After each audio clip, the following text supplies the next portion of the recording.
მშვიდობისა, საქმიანად ვიწყებთ ორშაბათიდან კვირას, სვეტიცხოვლის უქმე დღის მიუხედავად, ეს კვირაც საქმიანი და საინტერესო იქნება ბიზნეს მედია საქართველოს გუნდის წევრებთან ერთად, რომელიც პირველზე საქმიანი დილით იწყებს. სვეტიცხოვლობას გილოცავთ და სადღესასწაულო განწყობაზე მყოფებმა, ვინც მცხეთაში ჩასვლას გეგმავთ, გზაზე გადაადგილებისათვის დროებით შეზღუდვები უნდა გაითვალისწინოთ. დღესასწაულის გამო მცხეთაში საავტომობილო მოძრაობა შეზღუდული არის და მხოლოდ იმ შემთხვევაში შეძლებთ ავტოტრანსპორტით გადაადგილებას ქალაქში, თუ სპეციალური საშვი გექნებათ, ფეხით სასეირნოდ გვეპატიჟებიან ყველას. ამასობაში კახეთში რთველი ფაქტობრივად დასრულდა გურჯაანში ღვინის ფესტივალი საზეიმოდ შედგა უჩვეულოდ ბევრ სტუმარს უმასპინძლეს კახეთის შუაგულში და ახლა რთველმა უკვე რაჭისკენ გადაინაცვლა. კვირის ბოლოს რაჭაში 250 ტონა მუჯურეთული და ალექსანდროული ჩაბარდა. ამ უქმეებზე უფრო მასშტაბური ამბებიც არ ნაკლებ საყურადღებო იყო. სარეიტინგო სააგენტო Standard & Poor's Global Ratingsმა საქართველოს სუვერენული საკრედიტო რეიტინგი 1 ბიჯით BB-დან BB-მდე გააუმჯობესა.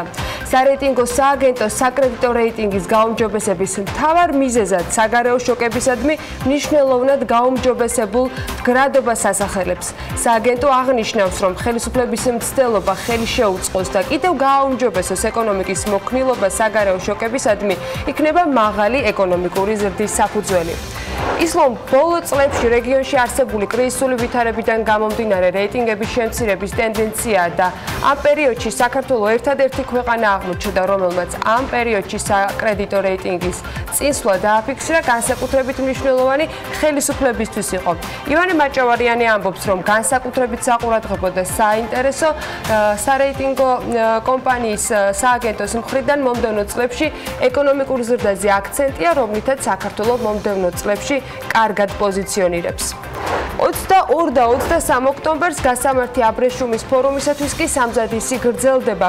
სასტუმრო ბილტმორში ფორუმის საორგანიზაციო შტაბი გაიხსნა, რომელსაც გენადი არველაძე უხელმძღვანელებს და მან მედიასთან თქვა, რომ ფორუმზე უმაღლესი თანამდებობის პირებს სხვადასხვა ქვეყნებიდან ელოდებიან, მათ შორის არიან მინისტრები და ვიცე-პრემიერები.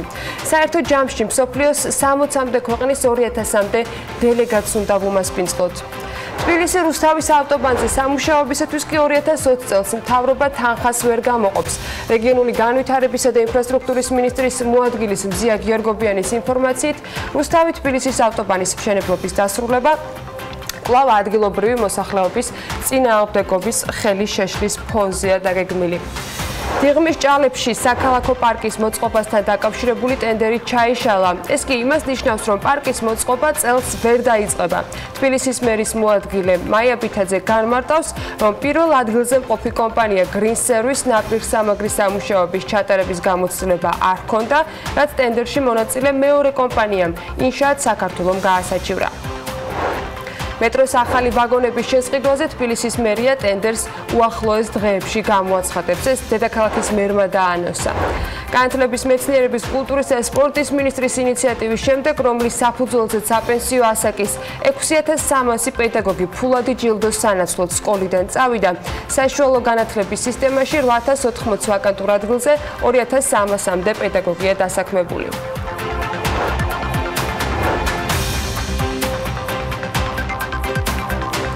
დილა მშვიდობის ამ მშვენიერი უქმეების შემდეგ, რომელიც უმეტეს შემთხვევაში გრძელდება, საქმიანად ვიწყებთ კვირას და ამ შაბათ-კვირის მონაგარით უნდა დავიწყოთ დღევანდელი დღე. თან არ გამოსატოვებელი ამბავია ის, რომ საერთაშორისო რეიტინგო სააგენტო Standard & Poor's Global Ratingმა საქართველოს სუვერენული საკრედიტო რეიტინგი 1 ბიჯით BB-დან BB-მდე გაუმჯობესა სტაბილურის პერსპექტივით. ეს გადაწყვეტილება ნიშნავს, რომ Standard & Poor's-ის შეფასებით საქართველოს ეკონომიკა არის უფრო ნაკლებად რისკიანი, ვიდრე ეს იყო წარსულში. თუმცა, ამავე რეიტინგს მოყოლებულ ანგარიშს თუ წავიკითხავთ, მშვიდად და სრულად ბედნიერები ნამდვილად ვერ ვიქნებით. მოდით დავიწყოთ მაინც პოზიტივით. სარეიტინგო კომპანიას S&P-ს მიერ რეიტინგის გაუმჯობესება მართლა ძალიან კარგი ამბავია და ეს მნიშვნელოვანია იმ ერთ-ერთი უმძიმესი ჩავარდნის ამოსაწევადაც, რასაც საინვესტიციო შემოსავლები ჰქვია. გაუმჯობესებული რეიტინგი რა თქმა უნდა კარგია ინვესტორების განწყობის და ნდობის გაუმჯობესებისათვის, თუმცა თავშივე ვიდრე პოზიტივზე ბევრს ვისაუბრებთ, გეტყვით რომ საინვესტიციო სტატუსამდე ჯერ კიდევ ბევრი გვაკლია და არც მხოლოდ BB-მდე გაუმჯობესებული რეიტინგია საკმარისი, თუნდაც არსებული 54%-იანი FDI-ის კლების ამოსაქაჩად. რამდენი გვაკლია, ამაზეც გეტყვით, თუმცა ამის მიუხედავად და გათვალისწინებით, დიახ და კიდევ ერთხელ ვიტყვი რომ ეს წინსვლა არის ნამდვილად ძალიან კარგი და ამაში ეკონომიკის მინისტრსაც აუცილებლად უნდა დავეთანხმოთ. ძალიან მკაფიო აღიარება პირველ რიგში იმ წარმატებული ეკონომიკური რეფორმების, რაც ჩვენმა ხელისუფლებამ ამ წლების განმავლობაში გაატარა და ეს არის ასევე იმის აღიარება, რომ ჩვენი ეკონომიკა ვითარდება სტაბილურად და ყველაზე უფრო სწრაფად რეგიონში, იმიტომ რომ თუ ჩვენ შევხედავთ ამ რეიტინგების დინამიკას ჩვენს ირგვლივ რეგიონში ვნახავთ, რომ არავის ესეთი მკაფიო გაუმჯობესება არ განუცდია და ეს გაუმჯობესება რეიტინგებში არის არა მხოლოდ Standard & Poor's-ის მხრიდან, არამედ დანარჩენმა სარეიტინგო სააგენტომ მუდისმა და ფიჩმაც ამ პერიოდში გაგვიუმჯობესეს მნიშვნელოვნად რეიტინგი. ბოლო კრიზისული მოვლენების ფონზე მხოლოდ საქართველოს ის ქვეყანა, რომელიც კრიზისამდე რაც რეიტინგი იყო, მასზე მაღალი მაჩვენებელი აქვს. ბუნებრივია, საკრედიტო რეიტინგს აქვს რეალურად ორი დატვირთვა. პირველ რიგში ის ზომავს ეკონომიკის მდგომარეობას და მეორე რიგში ეს არის სიგნალი ინვესტორებისათვის. ანგარიში აღნიშნულია, რომ სავარაუდოდ საარჩევნო გარემო ამაზე ვერ იმოქმედებს, ანუ ესეც პოზიტიურ კონტექსტშია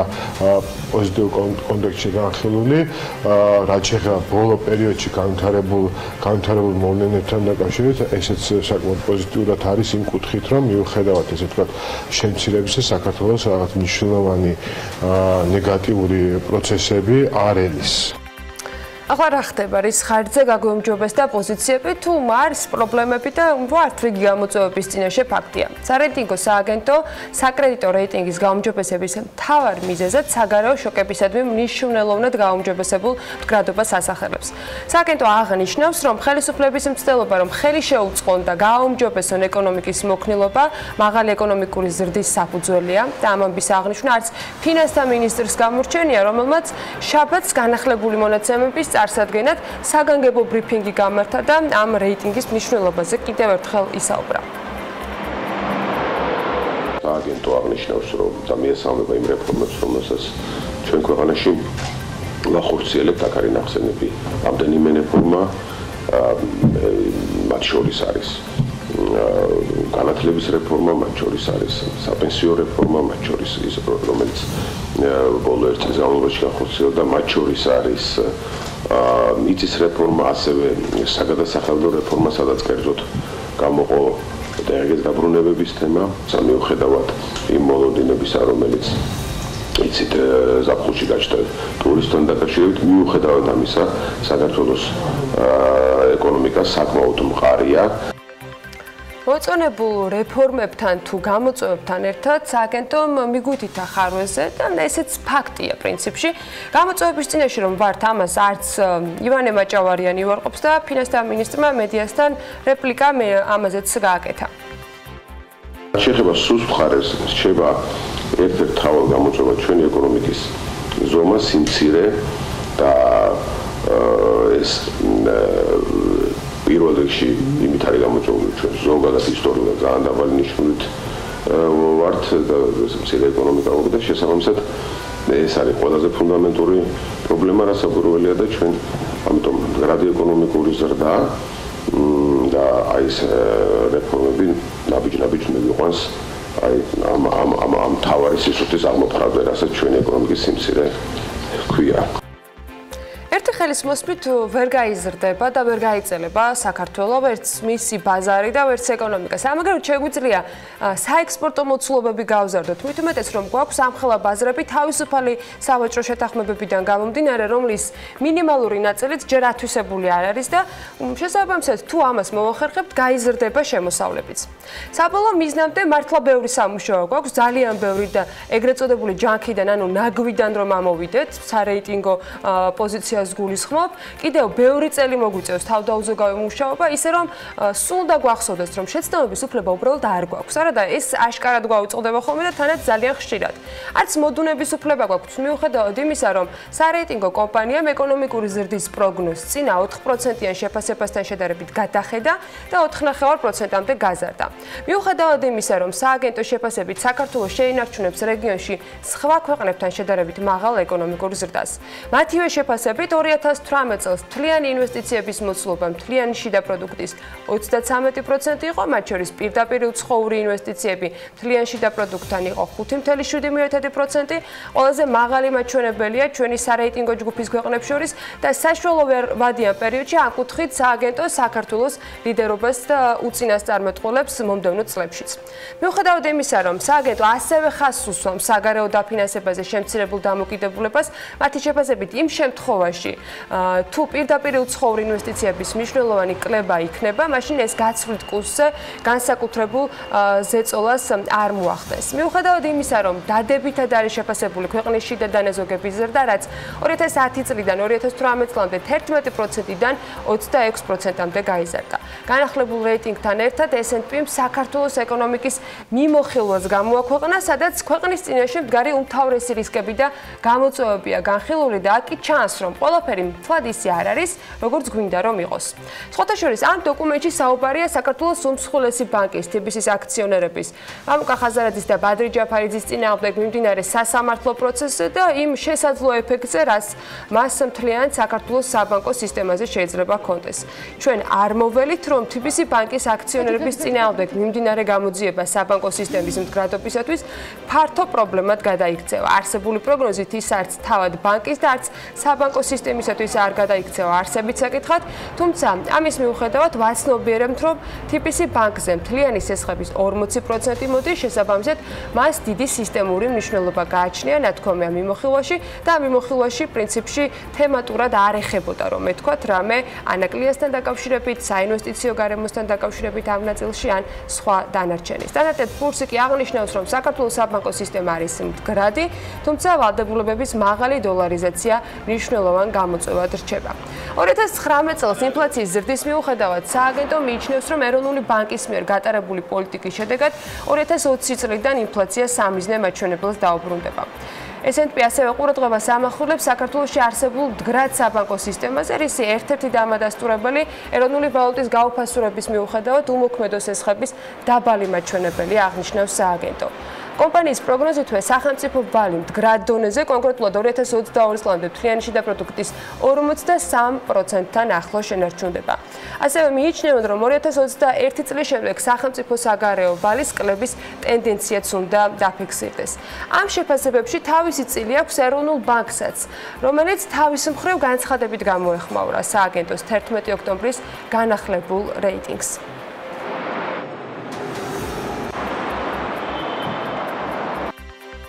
სურავი გაცვლითი კურსი და ეროვნული ბანკის დამოუკიდებლობა მაკროეკონომიკური სტაბილურობის შენარჩუნებისთვის მნიშვნელოვანი პოზიტიური ფაქტორებია. რაც შეეხება დოლარიზაციას, მისი მაღალი დონე კვლავ გამოწვევად რჩება, თუმცა მთავრობისა და ეროვნული ბანკის ერთობლივი ღონისძიებები დოლარიზაციის შემცირების ტენდენციაა და ასევე გაგრძელდება, რაც თავის პოზიტიურ წვლილს აუცილებლად შეიტანს რეიტინგის მომავალ გაუმჯობესებაში. ვიმედოვნებთ, რომ რამდენიმე წლის შემდეგ ჩვენ შევძლებთ, რომ ქვეყანამ მიაღწიოს BBB-ის ეგრეთ წოდებულ საინვესტიციო რეიტინგს, რომელიც თავის მხრივ ინვესტიციების ზრდის და მდგრადი ეკონომიკური ზრდის მნიშვნელოვანი ფაქტორი იქნება.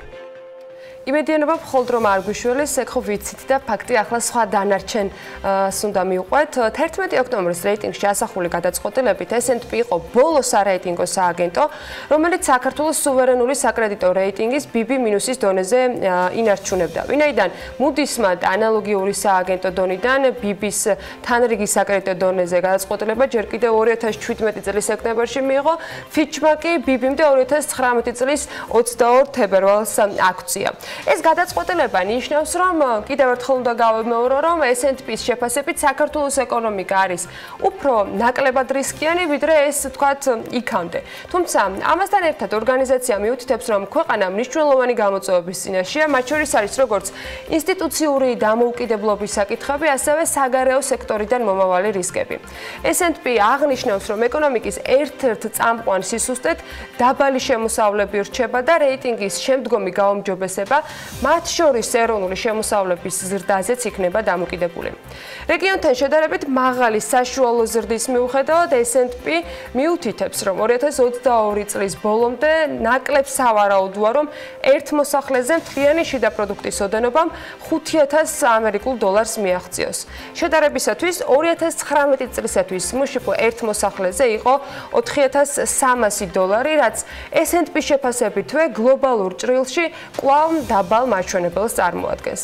და მაინც საინტერესო არის, რა მანძილი რჩება საინვესტიციო რეიტინგის მიღებამდე, რომელიც არის უმთავრესი და ერთ-ერთი სამიზნე უნდა იყოს ქვეყნისათვის, მათ შორის საიმისოდ, რომ ინვესტორებისათვის საქართველო აღარ განიხილებოდეს რაღაცა დამატებითი ვთქვათ კითხვების ფარგლებში, არამედ მათთვის საინტერესო იყოს და გარანტირებულად უსაფრთხო ამ ქვეყანაში ინვესტირება და ბიზნესის კეთება.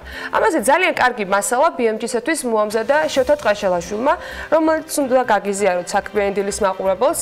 ქვეყნის რისკი, საკრედიტო რისკის ერთ-ერთი შემადგენელი ნაწილია და ის მეტწილად განსაზღვრავს კიდეც ქვეყანაში სესხების განაკვეთებს. იმას თუ როგორია რისკი სხვადასხვა ქვეყანაში, მიუკერძოებელი სარეიტინგო საერთაშორისო სააგენტოები Moody's, Fitch და S&P განსაზღვრავენ ამ ყველაფერს. ამ ორგანიზაციების რეიტინგის სკალა ლათინური ასოებით შემდგარი 20-ზე მეტი პოზიციით არის დაყოფილი. მთლიანი სკალა კი ორ ძირითად ნაწილად იყოფა. ეს არის საინვესტიციო ხარისხის რეიტინგი, რაც S&P სკალაზე AAA-დან BBB-მინუსამდეა, არასაინვესტიციო ხარისხის ეგრეთ წოდებული ჯანკი, ანუ სპეკულატიური ხარისხის რეიტინგი, რაც S&P სკალაზე არის BB+-დან D დონემდე, ანუ დეფოლტამდე ვარირების ფარგლებში. საქართველოს საკრედიტო რეიტინგი სწორედ ამ უკანასკნელ ჯგუფს ეკუთვნის, ანუ ჯერ ისევ ვარირების ნაწილში ვართ, ანუ არასაინვესტიციო ხარისხის ჯგუფებს მივეკუთვნებით. საინვესტიციო ხარისხის საკრედიტო რეიტინგის მისაღწევად კი ქვეყანას ორი საფეხური სჭირდება, ანუ 3B- კატეგორიამდე მაინც უნდა მივიდეთ. იმის უკეთ დასანახად, თუ სად არის დღეს საქართველო, უნდა წარმოგიდგინოთ შეფასების სრული სკალა. მაგალითად, 3A პოზიციაზე არის ავსტრალია, კანადა, დანია, გერმანია, ლიხტენშტეინი, ლუქსემბურგი, ნიდერლანდები, ნორვეგია, სინგაპური, შვედეთი და შვეიცარია. AA+-ი ავსტრია, ფინეთი, ჰონკონგი და შეერთებული შტატების კატეგორიაა. AA კატეგორია ბელგია, საფრანგეთი, სამხრეთ კორეა, ქუვეითი, არაბეთის გაერთიანებული საემიროები. AA-ისათვის ჩეხეთი, ესტონეთი, ისრაელი, კატარი და ტაივანი შეგვიძლია მაგალითებად მოვიყვანოთ. A+ არის კატეგორია, სადაც ხვდებიან ჩილე, ჩინეთი, ირლანდია, სლოვაკეთი, იაპონია და სლოვენია. A კატეგორიაში ისლანდია და ლატვია და ლიტვა არიან. A- კატეგორიაში მალაიზია, ბოტსვანა, პოლონეთი, საუდის არაბეთი, მალტა და ესპანეთი. BBB+-ის კატეგორიაშია მექსიკა, პერუ, ტაილანდი, ტრინიდადი და ტობაგო. 3B კატეგორიაში ანდორა, ურუგვაი, იტალია, პანამა და ფილიპინები. 3B- კატეგორიაში ბულგარეთი, უნგრეთი, მონტენეგრო, პორტუგალია, კოლუმბია, კვიპროსი, ინდოეთი, ინდონეზია, ყაზახეთი, რუმინეთი და რუსეთი არიან. აი, ამ კატეგორიამდე მაინც უნდა მივიდეთ როგორმე. BB+ კატეგორიაში აზერბაიჯანი და ბაჰამის კუნძულები ხვდებიან. BB კატეგორიაში სადაც საქართველოც არის სამხრეთ აფრიკა, სერბეთი, ომანი და პარაგვაი. BB- კატეგორიაში ბანგლადეში, ბოლივია, ბრაზილია, დომინიკა, გვატემალა, მაკედონია და ვიეტნამი. უზბეკეთიც. B+ კატეგორიაში ფიჯი, იორდანია, კენია, თურქეთი, კოსტა-რიკა, საბერძნეთი და სენეგალი. B კატეგორიაში რუანდა, არგენტინა, ბელორუსი, ბოსნია, ჰერცეგოვინა, ბურკინა-ფასო, ეთიოპია, განა, მოლდოვა, ნიგერია, კიდევ რამდენიმე სხვა ქვეყანა, უგანდა მაგალითად და ასე შემდეგ. B- კატეგორიას ბელიზი, ეკვადორი, ერაყი, ლიბანი, პაკისტანი, ტაჯიკეთი, უკრაინა და ზამბია განეკუთვნებიან. 3C+ კატეგორია არის კონგო, მოზამბიკი, ვენესუელა. ამ სკალის ზოგიერთი ქულა არც ერთ ქვეყანას არ აქვს მინიჭებული, პრინციპში შეგვიძლია ესეც ვთქვათ. აი ამ რეიტინგს ახლა კარგად რომ შევხედავთ, ჩვენ ვართ BB რეიტინგით წარმოდგენილები ომანის, პარაგვაის, სამხრეთ აფრიკისა და სერბეთის გვერდით.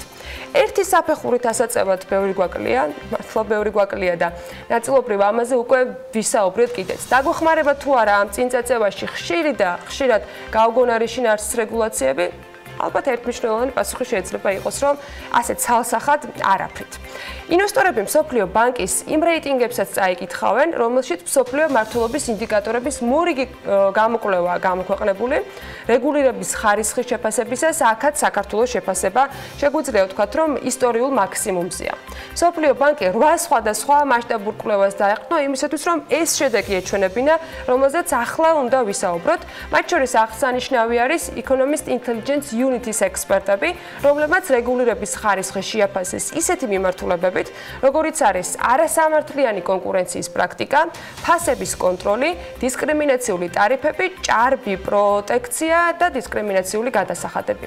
საქართველოს კვლევის ამ ნაწილში შარშანდელი ისტორიული მაქსიმუმი გაიმეორა წელს და ზედიზედ მეორედ შეფასების 100%-იანი შკალიდან მიიღო 80%, რითაც მსოფლიო ბანკის წევრ 199 ქვეყანას შორის არის მე-14 ადგილზე, ხოლო ევროპაში მერვე პოზიციაზე გადავიდა.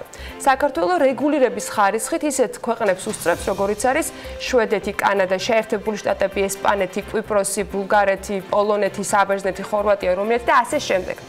ამას უთანაბრდება სხვათა შორის ისეთი მოწინავე ევროპული სახელმწიფოები, როგორიც არის ნორვეგია, შვეიცარია, გერმანია, საფრანგეთი, პორტუგალია, ესტონეთი და კიდევ რამდენიმე.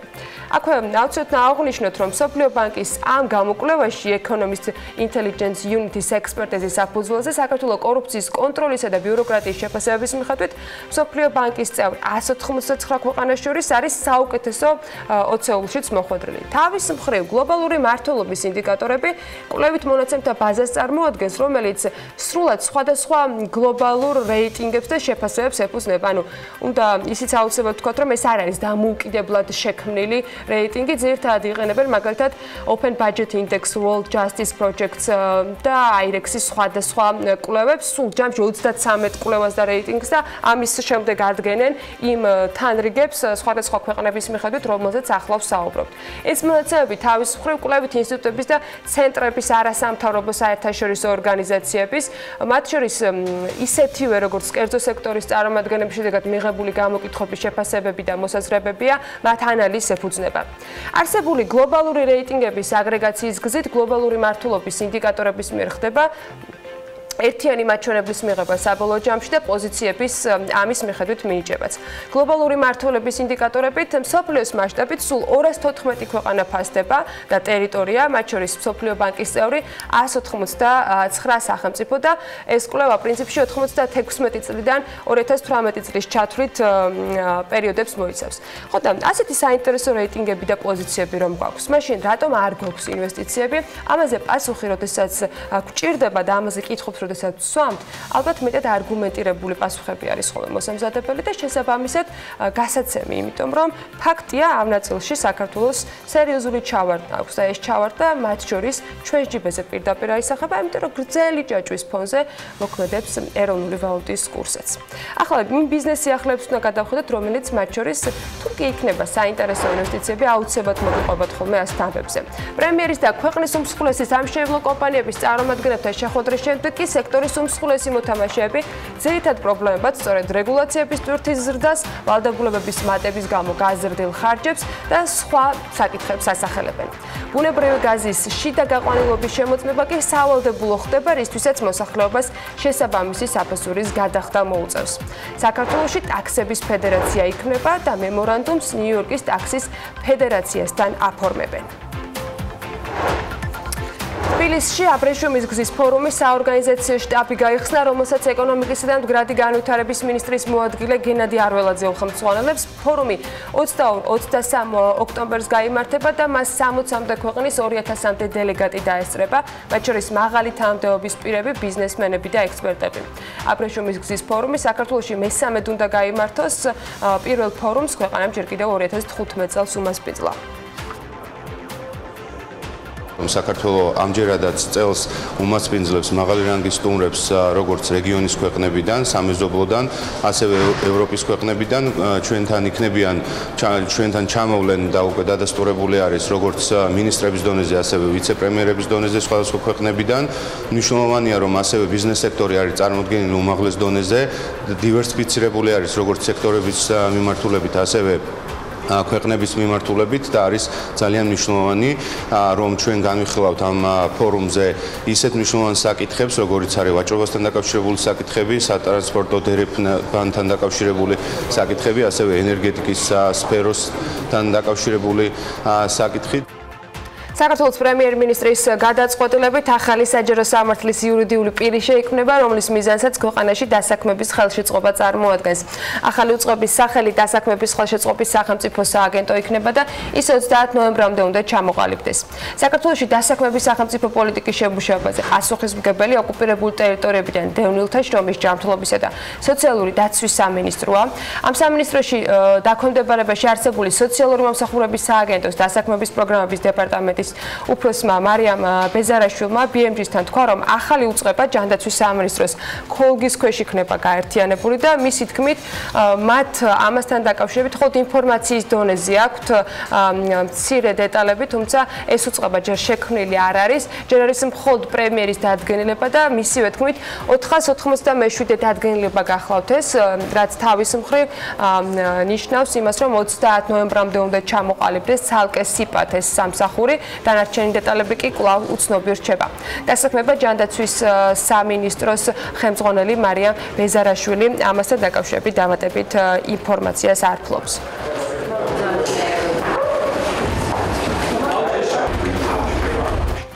სექტემბერში საქართველოში 24 საათით და მეტით შემოსულ ვიზიტორთა რაოდენობა მოთხას 20.390 შეადგინა, რაც წინა წლის სექტემბერთან შედარებით არის 1.9%-ით ნაკლები. ამბობს შინაგან საქმეთა სამინისტროს მიერ გავრცელებული ინფორმაცია. უწყების მონაცემებითვე სექტემბერში ქვეყანაში უცხო ქვეყნის მოქალაქეთა შემოსვლების საერთო რაოდენობა 819.358 შეადგინა, რაც წინა წლის სექტემბერზე 3%-ით მეტია. წინა თვეში 6%-ით 209.745-მდე გაიზარდა სატრანზიტო შემოსვლების რაოდენობა, 24 საათზე ნაკლებ დროში სხვადასხვა ქვეყნიდან საზღვრისკვეთის ფაქტები და ამ სტატისტიკაში ცალკე გამოყოფილი არის სხვა კატეგორიაც, რომელშიც 209.223 უცხოელი მოხვდა, რაც წინა წლის მაჩვენებელზე არის 11.1%-ით მეტი. შინაგან საქმეთა სამინისტროს მიერ გამოქვეყნებული მონაცემები განსხვავდება ტურიზმის ეროვნული ადმინისტრაციის მიერ გამოქვეყნებული სტატისტიკისაგან, რაც ვიზიტორთა დათვლის განსხვავებული მეთოდოლოგიით შეგვიძლია ავხსნათ. ტურიზმის ადმინისტრაციის ინფორმაციით კი სექტემბერში ქვეყანაში 917.044 საერთაშორისო მოგზაურის ვიზიტი შედგა, რაც წინა წლის იმავე პერიოდს თუ დავადარებთ, არათუ კლება, არამედ 2.8%-იანი მატება. ტურისტული ვიზიტები კი გაზრდილი არის 6%-ით და მათმა რაოდენობამ 529.524 შეადგინა. თაფლის წარმოება ბოლო პერიოდში 35%-ით არის გაზრდილი. ეს გარემოს დაცვის და სოფლის მეურნეობის მინისტრმა თაფლის მწარმოებლებთან შეხვედრისას თქვა. ლევან დავითაშვილის ინფორმაციით, იმის გარდა, რომ პროდუქციის წარმოებას დიდი პოტენციალი გვაქვს, ბევრი საკითხი კვლავ რჩება დარგისთვის გამოწვევად, მათ შორის ეს არის უვნებლობის, ვეტერინარიის, შესაბამისი თანამედროვე ცოდნის მიმართულებები. ვფიქრობ, გრძელვადიან პერსპექტივაში თაფლი მნიშვნელოვანი საექსპორტო პროდუქტი გახდება და აღსანიშნავია, რომ მნიშვნელოვანი პროგრესი უკვე გვაქვს სახეზე. საერთაშორისო გამოფენაში აქტიურად მონაწილეობთ. ევროპის ბაზარზე ექსპორტის უფლებაც მივიღეთ, სამომავლოდ კი აქტიური ექსპორტის განხორციელების ამბიცია გვაქვს, აღნიშნავს ლევან დავითაშვილი. თბილისში მოძველებული მანქანებით ტაქსის მომსახურების გაწევა სავარაუდოდ აიკრძალება. ავტომანქანის წლოვანება ერთ-ერთი საკითხი იქნება, რომლის განსაზღვრასაც თბილისის მერია ტაქსის რეფორმის მესამე ეტაპზე აანონსებს. გარდა ამისა, რეფორმის მესამე ეტაპის ფარგლებში მოიაზრება წყოლებისათვის შეღავათიანი სენსხის შეთავაზებაც, რათა მათ ახალი ავტომობილების შეძენა შეძლონ. ტაქსის რეფორმის მესამე ეტაპის ფარგლებში მოსალოდნელი ცვლილებების საკითხზე თბილისის მერიის ტრანსპორტის საქალაქო სამსახური საგუბრის უფროსი მამუკა მომბლაძე ამბობს, რომ ყველა ინიციატივაზე, რომელიც მერიას ექნება, გადაწყვეტილება მძღოლების მოსაზრებების გათვალისწინებით იქნება მიღებული. თბილისის მერის ტრანსპორტის საქალაქო სამსახურის უფროსის განმარტებით, ჯამში მერია ტაქსის მძღოლებს რამდენიმე მიმართულებას შესთავაზებს, თუმცა მძღოლების წინააღმდეგობის შემთხვევაში შესაძლოა ეს მოთხოვნები გადაიხედოს. დაბასურამის ქალაქმშენებლობითი გეგმის შემუშავების საპროექტო მომსახურების მიმწოდeblis შერჩევის მიზნით რეგიონული განვითარების და ინფრასტრუქტურის სამინისტრომ კონკურსი გამოაცხადა. საკონკურსო წინადადებების მიღება კი 25 ოქტომბრამდე გაგრძელდება. შესყიდვის სავარაუდო ღირებულება 300,000 ლარია. კონკურსში გამარჯვებული კომპანია შეიმუშავებს დაბასურამის გენერალური გეგმის და ცენტრალური უბნის განაშენიანების გეგმის პროექტებს, ასევე გარემოს და თვითი შეფასების კოდექსით გათვალისწინებულ დოკუმენტაციას.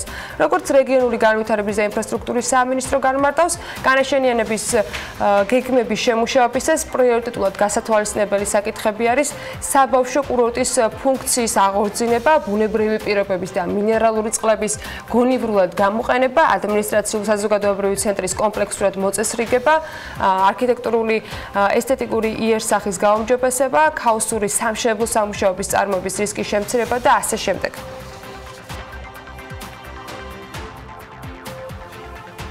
ბუნებრივი გაზის შიდა გაყვანილობის შემოწმება სავალდებულო ხდება, რისთვისაც მოსახლეობას შესაბამისი საფასურის გადახდა მოუწევს. ამის შესახებ ცვლილებების შეტანა პროდუქტის უსაფრთხოებისა და თავისუფალი მიმოქცევის კოდექსში იგეგმება. შესაბამისი კანონპროექტი უკვე მომზადებულია და ამ დოკუმენტში აღნიშნულია, რომ დაჩქარებული წესით განხილვის მიზეზი არის ბუნებრივი გაზის მომხმარებელთა მიერ გაუმართავი შიდა ქსელის ექსპლუატაციით გამოწვეული უბედური შემთხვევების თავიდან აცილება.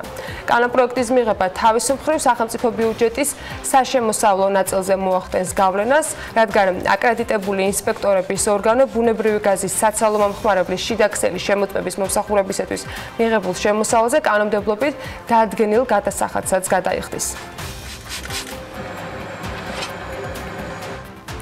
TPC-მ ოქტომბრის მაკროეკონომიკური მიმოხილვა გამოაქვეყნა, რომელშიც აღნიშნულია, რომ სექტემბრის მიმოხილვის შემდეგ ზედმეტად გაუფასურებული ლარი და მზარდი ინფლაცია ძირითად მაკროეკონომიკურ გამოწვევებად რჩება.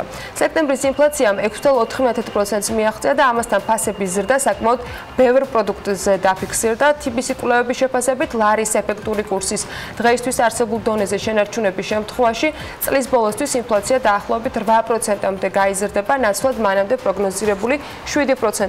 ფასების საერთო დონის ზრდაზე ლარის კურსის გაუფასურებიდან ჯერ კიდევ დარჩენილი გადაცემა და ოქტომბერსა და დეკემბერში დაბალი საბაზო ეფექტი იმოქმედებს, აღნიშნულია TPC კაპიტალის ყოველკვირეულ მიმოხილვებში. ახლა ლევან თაღიაშვილი უნდა შემოგვიერთდეს საქმიანი დილის ეთერში. საქართველოსა და ლონდონის საფონდო ბირჟები კვლავ საქმიანი დილის ინტერესების საგანია და ასე აუცილებლად გაგრძელდება მომავალშიც. კაპიტალის ბაზრის განვითარება კი ჩვენი ეკონომიკისათვის ერთ-ერთი მთავარი მიზანია. სწორედ ამიტომ სრული საინფორმაციო მხარდაჭერა გვაქვს ამასთან დაკავშირებით და ლევანი გვეხმარება ყოველ ორშაბათს მიმოხილვებით ამ თემის საქმის კურსში რომ ვიყოთ. სწორედ ის გვერდება ახლა პირდაპირ ეთერში. ლევან, როგორი არის გასული კვირა ქართული და არა მხოლოდ ქართული კომპანიებისათვის საერთაშორისო და ადგილობრივ ბირჟებზე. დილა მშვიდობის, ანა მეოსალმები ჩვენს მაყურებელს. საოჭრო სესიების დროს საქართველოში უკვე რამდენიმე კვირაა ძირითადად ორი ბანკი აქტიურობს. ესაა საქართველოს და ლიბერტის ბანკი. ტრადიცია არც გასულ კვირას დარღვეულა და ჯამში ამ ორ კომპანიას 87,000-მდე აქციაზე დაიდო გარიგება, თუმცა ღირებულება მცირე იყო, სულ რაღაც 3,348 ლარი. სამაგეროთ ეგრეთ წოდებული ფიქსინგის დროს დაფიქსირდა შედარებით მსხვილი გარიგება. სააქციო საზოგადოება ბამბის ნართის 90,000-ზე მეტი აქცია გასხვის და 267,000 ლარად, რაც გაცილებით უკეთესი რიცხვებია ვიდრე გასულ კვირას. რაც შეეხება დოლარში დადებულ გარიგებებს, შეფეს საქართველოს სალიზინგო კომპანია იყო აქტიური, მისი 106 ობლიგაცია გაიყიდა 107,000 დოლარად და ჯამში ამ ორმა გარიგებამ ვაჭრობა შედარებით სოლიდური გახადა, თუმცა ცხადია ეს არაა საკმარისი და ბირჟა რომ აქტიური იყოს, კვირაში მხოლოდ ერთი ან ორი გარიგება საკმარისი ნამდვილად არაა და საჭიროა უფრო მეტი. აქვე კიდევ ერთი სიახლე საქართველოს საფონდო ბირჟიდან 2019 წლის 7 ოქტომბრიდან ვაჭრობა ministrobიდან მოიხსნა სააქციო საზოგადოება M-კვადრატი უძრავი ქონების ობლიგაცია სავაჭრო კოდით M204J. ამის მიზეზი ფასიანი ქაღალდების მიმოქცევის ვადის დასრულება იყო. ამჟამად შეპესე M-კვადრატი კომერციული ქონებების 30,000 ობლიგაციაა განთავსებული ბირჟაზე, რომელთა ემისიაც თითქმის 1 წლის წინ მოხდა და მათზე ვაჭრობა ცხადია კვლავ შესაძლებელია. გასულ კვირას ლონდონის საფონდო ბირჟაზე, სადაც 4 ქართული კომპანიაა დალისტული, დადებითად ვაჭრობა საქართველოს ბანკმა და TBC ბანკმა დაასრულა, დანარჩენი 2 კომპანიის აქციები კი სამწუხაროდ გაუფასურდა.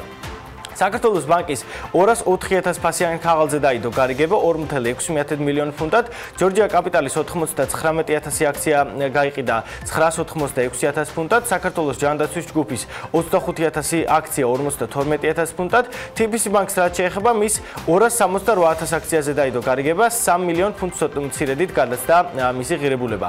კომპანიების საბაზრო კაპიტალიზაცია, ანუ ღირებულება ლონდონში ასე გამოიყურება: საქართველოს ბანკი 630 მილიონი ფუნტი, ჯორჯია კაპიტალი 366 მილიონი ფუნტი, საქართველოს ჯანდაცვის ჯგუფი 273 მილიონი ფუნტი, TBC ბანკი კი 661 მილიონი ფუნტადაა შეფასებული. მამუკა ხაზარაძისგან და არა მხოლოდ მისგან, ზოგადად ბიზნესისაგან ბოლო დროს ძალიან ბევრჯერ მოვისმინეთ, რომ ქართული აქციების ფასი საგრძნობლად არის ლონდონის საფონდო ბირჟაზე დაცემული.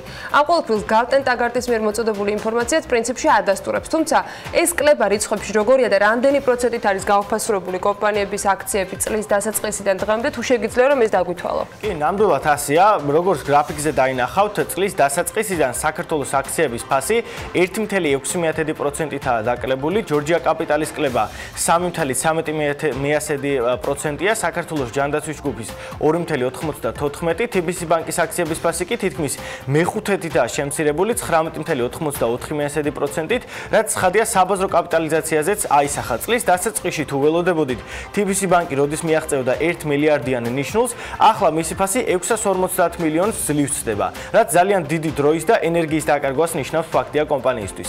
საქართველოს ბანკის ერთი აქცია ლონდონში 12,82 ფუნტი ღირს, ჯორჯია კაპიტალი 9,98, საქართველოს ჯანდაცვის ჯგუფი 2,8, TBC ბანკის ერთი აქციის ფასი კი 12 ფუნტია. ასეთია ვითარება ლონდონში.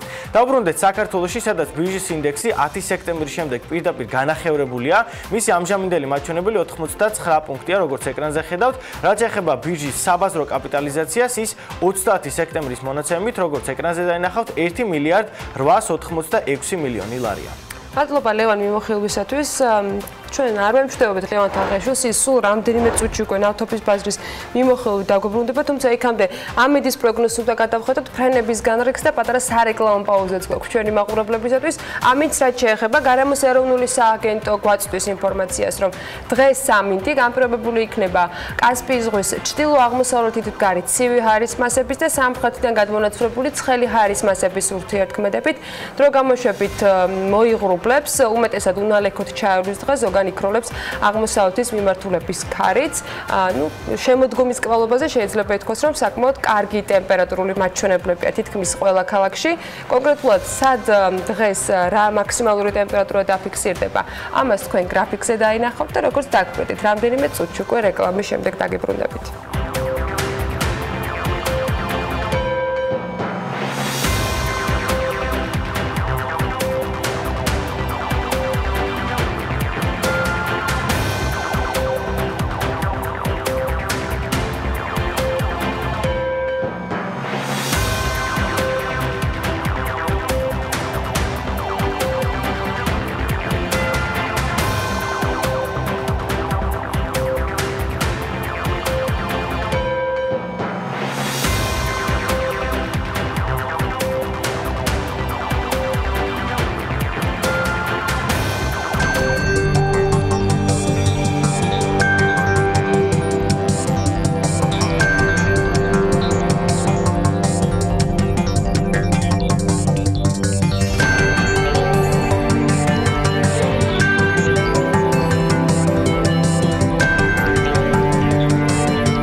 საყურადღება ახლა ბიუჯეტზე და ჯიბეზეც გავამახვილოთ. კვირის ხარჯების დაგეგმვაში განსაკუთრებით ბრძოლებისათვის მნიშვნელოვანი საწვავის ფასია და რაღაც აღიარშვით, როგორც დაგვპირდით, დაგვეხმარება იმის გარკვევაში, თუ რა მდგომარეობაა საერთაშორისო თუ საქართველოს ბაზარზე და რა მოლოდინები უნდა გქონდეს ბიზნესს, თუ უბრალოდ ჩვეულებრივ მომხმარებელს ბენზინისა. ლევანი გვერდება ჩვეულად კვლავ საქმიანი დილის ეთერში. ლევან, აბა როგორი არის ფასები? გასული ერთი კვირის განმავლობაში მცირედი მატება ჰქონდა ნავთობის ფასს ნიუ-იორკში, სადაც კრიზისის დაძლევის შემდეგ მოხდა ეს ყველაფერი პირველად. აქამდე ზიგზაგურად მუდმივად ქვემოთ მოძრაობდა პოზიცია. ბლუმბერგის მონაცემებით ერთი ბარელი ნავთობის ფასი ნიუ-იორკში $54 და 70 ცენტია. ტრენდი იგივე იყო ლონდონში, სადაც უფრო მაღალი ხარისხის საწვავი უაჭრება. ზრდა აქაც $2 ფარგლებში მერყეობდა და ამჟამად ღირებულება $60 და 51 ცენტია. რაც შეეხება მიზეზებს, საერთაშორისო ენერგეტიკულმა სააგენტომ ახალი პროგნოზები გამოაქვეყნა, რომლის მიხედვითაც დღიური მოთხოვნა 100,000 ბარელით ნაკლები იქნება მსოფლიოში, მიწოდება კი 400,000 ბარელით გაიზრდება, არა ოპეკი წევრი ქვეყნებიდან. რაც ბაზარზე დღეში დამატებით 500,000 ბარელს ნიშნავს, თუმცა მოკლევადიან პერიოდში ამერიკა-ჩინეთის საოჭრო ომის მოლაპარაკებები ყველანაირ ფაქტორს წონის და ასე იყო ამჟამადაც კვლავ გაჩნდა იმედები მოლაპარაკების დარეგულირების შესახებ ორ ზესახელმწიფოს შორის, რამაც დადებითი იმპულსები მისცა ბაზარს და ფასებიც მცირედით გაიზარდა. ასევე ირანის ტანკერზე მომხდარმა თავდასხმამაც ცხადია გარკვეული ეფექტი მოახდინა ფასებზე და მივიღეთ ის რაც მივიღეთ. რაც შეეხება საქართველოს, კარგი ამბავი ისაა, რომ ლუკოილში მცირედით, მაგრამ ფასები მაინც ქვემოთ წამოვიდა, პრემიუმის ფასი 1 თეთრით შემცირდა, რეგულარის კი 4 თეთრით. სხვა ნავთობკომპანიები კი ჯერჯერობით თავს იკავებენ ბენზინის გაიაფებისგან, არა და ბლუმბერგს რომ გადავხედოთ, ბოლო 1-2 კვირის განმავლობაში იმდენად დიდი რყევები არ ქონია ლარს და საერთაშორისო ფასები კი ერთი თვე ქვემოთ და ქვემოთ მოდის. ამჟამად ყველაზე იაფად საწვავის შეძენა ლუკოილშია შესაძლებელი 2 ლარად და 59 თეთრად, რეგულარის ტიპის ბენზინის შეძენა კი 2 ლარად და 45 თეთრადაა შესაძლებელი. მადლობა ლევანს საინტერესო ინფორმაციებისათვის. სხვათა შორის თუ ვიმე გადაწყოთ, რომ ანუკა ჯოხაძის გზა გაიმეოროთ, ეს ინფორმაცია აუცილებლად გამოგადგებათ, იმით რომ დაგეგმოთ თქვენი ვიზიტები. Marks & Spencer-ის ქალის ხაზის სამოსი საქართველოში შეეგერება. ქუთაისის სამკერვალო კომპანია ივერმა საერთაშორისო ბრენდისგან შეკვეთა მიიღო. მოდელების შეკერვა 24 ოქტომბრიდან დაიწყება და 15 ნოემბრიდან Made in Georgia სიარლიყით უკვე დამკვეთთან გაიგზავნება. სიახლეების მოსაკითხად იმერს BMG ქუთაისში სტუმრობდა. რა გეგმები აქვს ქართულ სამკერვალო კომპანიას, რომელმაც აწარმოა საქართველოს დახმარებით განავითარა და როგორ მოახერხეს Marks & Spencer-ის რთული აუდიტის გავლა, ამაზე ანუკას სიუჟეტი მოგიყვებათ.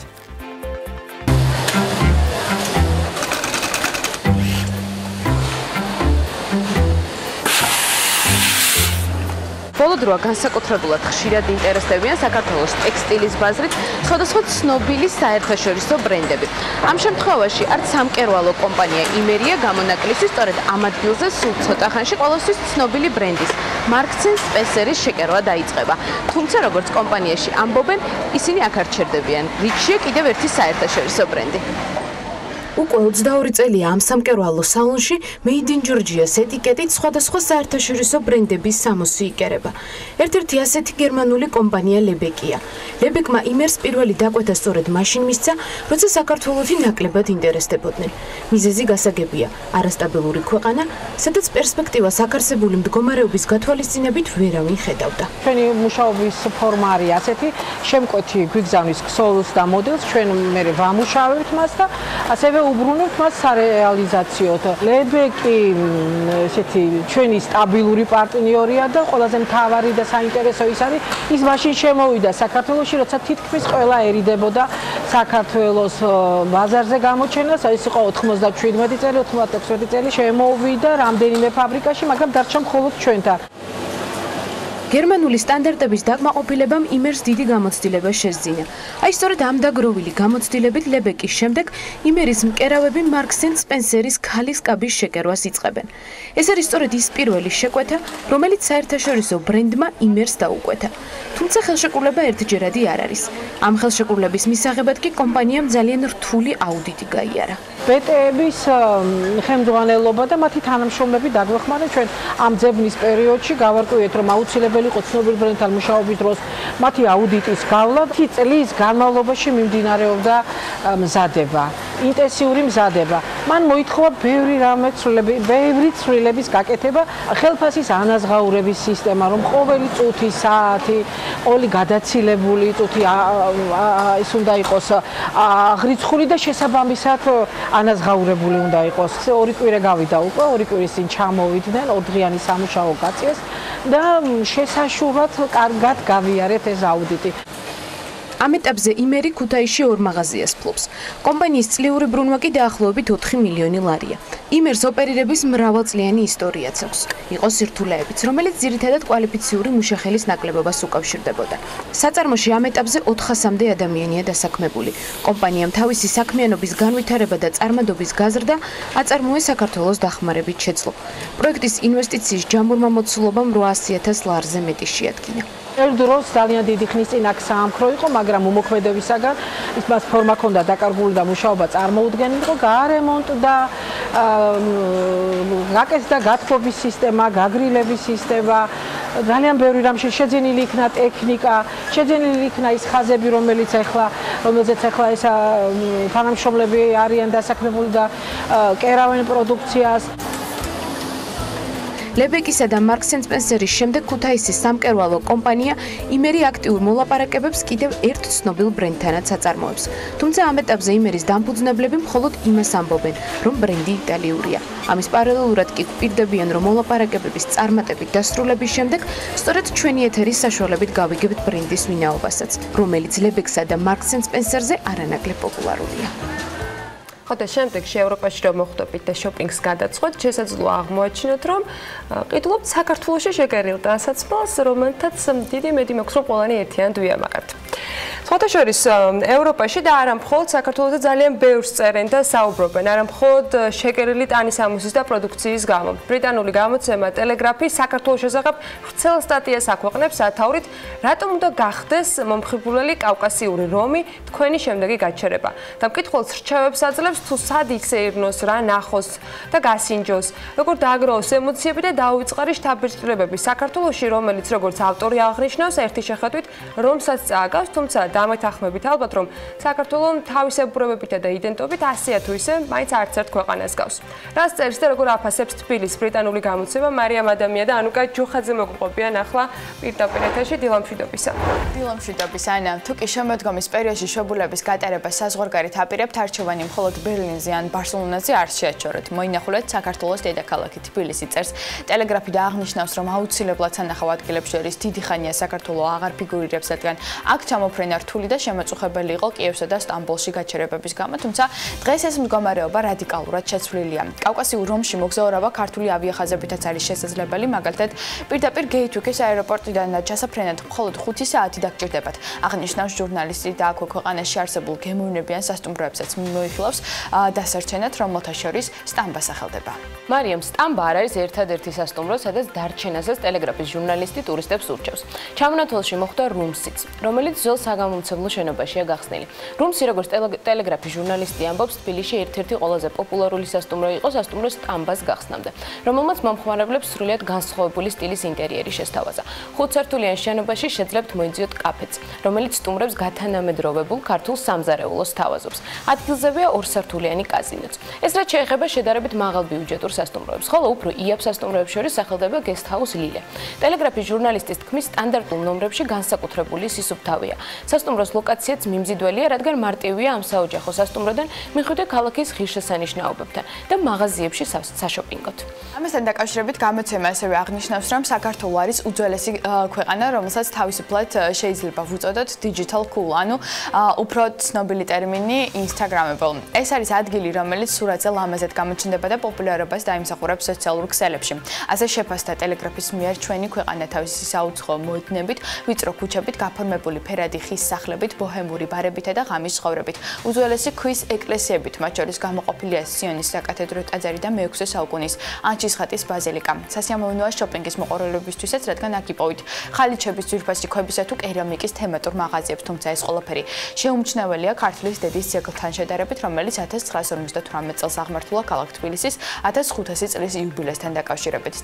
წერს გამოცემა, რომელსაც არც მე-4 საუკუნით დათარიღებული ნარიყალას ციხესიმაგრე და მთაწმინდა და გამორჩენია. რაც შეეხება ფავორიტ საკვებს, ისევ ყოველის ტორტი, ანუ აჭარული ხაჭაპური ლიდერობს. რა უნდა ვნახოთ თბილისში? ამაზეც გაამახვილა ტელეგრაფის ჟურნალისტმა ყურადღება და ის ადგილები წარმოგვიდგინა, რომელიც თბილისში ჩამოსულმა აუცილებლად უნდა ნახოს. ერთ-ერთია მშვიდობის ხიდი, რომელიც ფეხით მოსიარულეებისთვის იტალიელმა არქიტექტორმა მიკელე დე ლუკამ დააპროექტა. ის 2010 წელს გაიხსნა და მტკვრის ერთ სანაპიროს მეორესთან აკავშირებს. ხიდით კი რიყის პარკში მოხვდებით. ტელეგრაფში ნახსენებია რეზო გაბრიაძის საათის კოშკიც, რომელიც თბილისის მარიონეტების თეატრს ამშვენებს. 2010 წელს აშენებული საათის კოშკიდან ყოველ საათში ერთხელ, როგორც ჟურნალისტი წერს, ანგელოზი გამოდის და ამა თუ იმ საათის დადგომას გვაცნობს. გარდა ამისა, სტატიაში მკითხველებს ურჩევენ ასევე გოგირდის აბანოების მონახულებას, რომელთაგან ყველაზე ცნობილი ცისფერი კერამიკით მოპირკეთებული ორბელიანი აბანოებია, ხოლო ფეხით სეირნობისას აუცილებლად უნდა მიადგეთ ასევე აბანოთუბანს. მოკლედ, ტელეგრაფის სტატია ერთგვარი გზამკვლევია უცხოელი ტურისტებისთვის საქართველოში სამოგზაუროდ. სად უნდა ვჭამოთ? ეს კიდევ ერთი მიმართულება. სტატიაში ადგილებია ნახსენებისა და ადგილობრივი კერძების დაგემოვნება შეგვიძლია. კაფე ლინვილი, განსხვავებული ინტერიერის მქონე კაფეს მენიუ აერთიანებს საინტერესო ქართულ კერძებს. იზეთებს როგორებიცა უკვე ტურისტებისთვის კარგად ნაცნობი ფხალი, ხინკალი და ლობიო. ტელეგრაფის ჟურნალისტის კაფე ლეილაში ვიზიტსაც გვირჩევს, სადაც ჩურჩხელისა და თათარის დაგემოვნება მოახერხა.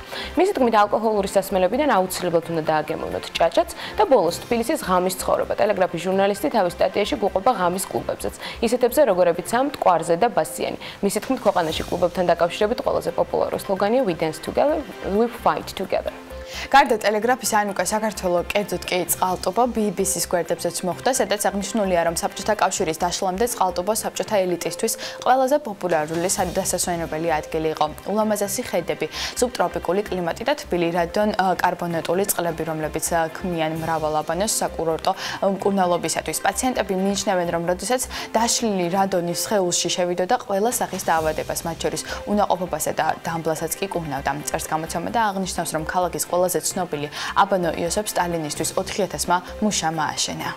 უკეთ საქართველოს წერენ საერთაშორისო გამოცემები და იმედია ჩვენც უკეთეს დავახვედრებთ, ვიდრე ეს იმ შთაბეჭდილებისას იყო, როდესაც ეს ჟურნალისტები საქართველოს სტუმრობდნენ. მადლობა მარიამს და ანუკის, რომელსაც ასევე იმედი უნდა გამოთქვა, რომ არ გამოელებათ ასეთი ამბების მოსაყოლი თემები ჩვენი საქმიანი მაყურებლებისათვის. ჩვენ ახლა მცირე სარეკლამო პაუზა გველოდება წინ და რამდენიმე წუთში ბიზნეს სიახლეებით დაგებრუნდებით. საქართველოს პრემიერ-მინისტრის გადაწყვეტილებით ახალი საჯარო სამართლის იურიდიული პირი შეიქმნება, რომლის მიზანსაც ქვეყანაში დასაქმების ხელშეწყობა წარმოადგენს. ახალი უწყობის სახელი კი დასაქმების ხელშეწყობის სახელმწიფო სააგენტოა და ის 30 ნოემბრამდე უნდა ჩამოყალიბდეს. ევროპულმა ფონდმა სამხრეთ-აღმოსავლეთ ევროპისათვის ბაზის ბანკს ლარში ნომინირებული 10 მილიონი ევროს ოდენობის სესხი გამოუყო. ამ რესურსის მიზნობრიობა საცალო კლიენტების დაკრედიტება, კერძოდ იპოთეკური სესხების გაცემის ხელშეწყობა იქნება. ბოლო 5 წლის განმავლობაში საქართველოში საშუალო თვიური ნომინალური ხელფასი ყოველწლიურად საშუალოდ 62 ლარით და 60 თეთრით, ხოლო რეალური ხელფასი 24 ლარით და 60 თეთრით იზრდებოდა. IMF-ის რეკომენდაციით აზარტული თამაშების ინდუსტრიისათვის ახალი ვალდებულება ამოქმედდა. ბოლო რამდენიმე წლის განმავლობაში საქართველოს სათამაშო ბიზნესმა მკვეთრი ზრდა განიცადა. ამ დარგის ბრუნვა ყოველწლიურად 7 მილიარდ ლარს აჭარბებს, მოთამაშეთა შორის კი უცხოელები მნიშვნელოვან წილს იკავებენ. სვანეთის შესახებ ფოტოს რამდენიმე დღის განმავლობაში მსოფლიოს სხვადასხვა ადგილას Microsoft Windows-ის მილიონობით მომხმარებელი საკუთარ ეკრანზე იხილავს. TBC-ის ახალი სტუდენტური პროგრამა აქვს, TBC კემპი, რომელიც უკვე დაიწყო და ის ამ ეტაპზე ორ უნივერსიტეტში, კავკასიის ბიზნეს სკოლასა და თავისუფალ უნივერსიტეტში განხორციელდება. TBC კემპი მეოთხე კურსზე მყოფი ფინანსების სტუდენტები სასწავლო პროგრამაში ინტეგრირდება და სტუდენტები მთელი სემესტრის განმავლობაში სხვადასხვა ეტაპებს გაევლიან ამ პროგრამის ფარგლებში. საინტერესო კვირა გველოდება წინ, რა თქმა უნდა, საქმიანი თვალსაზრისით, მათ შორის ერთ-ერთი თემა, რომელსაც ჩვენი ყურადღება მნიშვნელობისა თუ შექმნილი ვითარების გამო არ მოკლებია და არც მომავალში მოაკლდება, ეს ანაკლია და დედლაინი, რომელიც კონსორციუმს აქვს 15 ოქტომბერს იწურება ვადა, როცა კონსორციუმმა მთავრობას ინვესტორ ბანკებთან თანხების გამოყოფის თაობაზე შეთანხმება უნდა წარუდგინოს. ეს ვადა ხვალინდელი დღეა. არის თუ არა ვინმე კონკრეტული ინვესტორი, ვიზეთ შეგვიძლია ვთქვათ, რომ ამაზე ველოდებით პასუხს? არა, ნამდვილად არ არის. ყოველ შემთხვევაში კონსორციუმის მხრიდან ჯერ ასე გადაწყვეტილი პასუხი ჩვენ არ გვაქვს. წარმოდგენილი ყაზახური კომპანია მერიდიანის წინადება კი რეგიონული განვითარებისა და ინფრასტრუქტურის სამინისტრომ რა მიმართულებით მოიწონა ან დაიწყო დარწმუნდა, ჯერ ოფიციალურად არ ვიცით, თუმცა ამ კომპანიასთან მიმართებით ფაქტია, რომ კითხვები არსებობს და კითხვის ნიშნებიც, რომელზეც ალბათ ხვალინდელი დღის შემდეგ კიდევ უფრო მეტი პასუხის გაცემის შესაძლებლობა გაჩნდება შესაბამისი უწყების მხრიდან. ანაკლიის კონსორციუმში თავის მხრივ ბოლო რამდენიმე დღის განმავლობაში გავრცელებულ ინფორმაციას კონსორციუმის დაშლა გაუქმებასთან დაკავშირებით არ ადასტურებენ და ისინი ამბობენ, რომ მუშაობენ იმისათვის, რომ კონსორციუმის მხრიდან აღებული ვალდებულებები შესრულებული იყოს და ხმაწყლოვანი პორტი, რომელიც ანაკლიაში უნდა აშენდეს, აშენდეს. მშენებლობა ეს არის დარგი, რომელიც ყოველთვის იყო ბოლო წლების განმავლობაში ეკონომიკური ზრდის დრაივერი და დარგი, რომელიც ყველაზე მეტ ხალხს ასაქმებს. ასე დაიწყო პრემიერმა გასულ პარასკევს მშენებლებთან შეხვედრა ბიზნესთან შეხვედრების ფარგლებში გამართული მორიგი მსჯელობისას. გიორგი გახარია ამბობს, რომ ასეთი შეხვედრების დაწყების მიზანი მარტივია, რაც შეიძლება სწრაფად გავზარდოთ ტემპერატურა, განსაკუთრებით იმ სექტორებში, რომლებიც ძირითადი დრაივერები არიან ეკონომიკისათვის, როგორც ეკონომიკური ზრდის, ასევე სამუშაო ადგილების შექმნის პროცესისა. ამასთან პრემიერის თქმით, ყველას უნდა ესმოდეს, რომ ამ საკითხებში გონივრულობა მნიშვნელოვანია. მან შეხვედრის მონაწილეებს მიმართა, რომ პრობლემებზე ღიად ესაუბრათ, თუმცა თავად ეს შეხვედრა მედიისათვის დახურული იყო. მესმის, რომ 17 წელი უკეთესი იყო ვიდრე 18. იყო გარკვეული პრობლემები 18 წელს.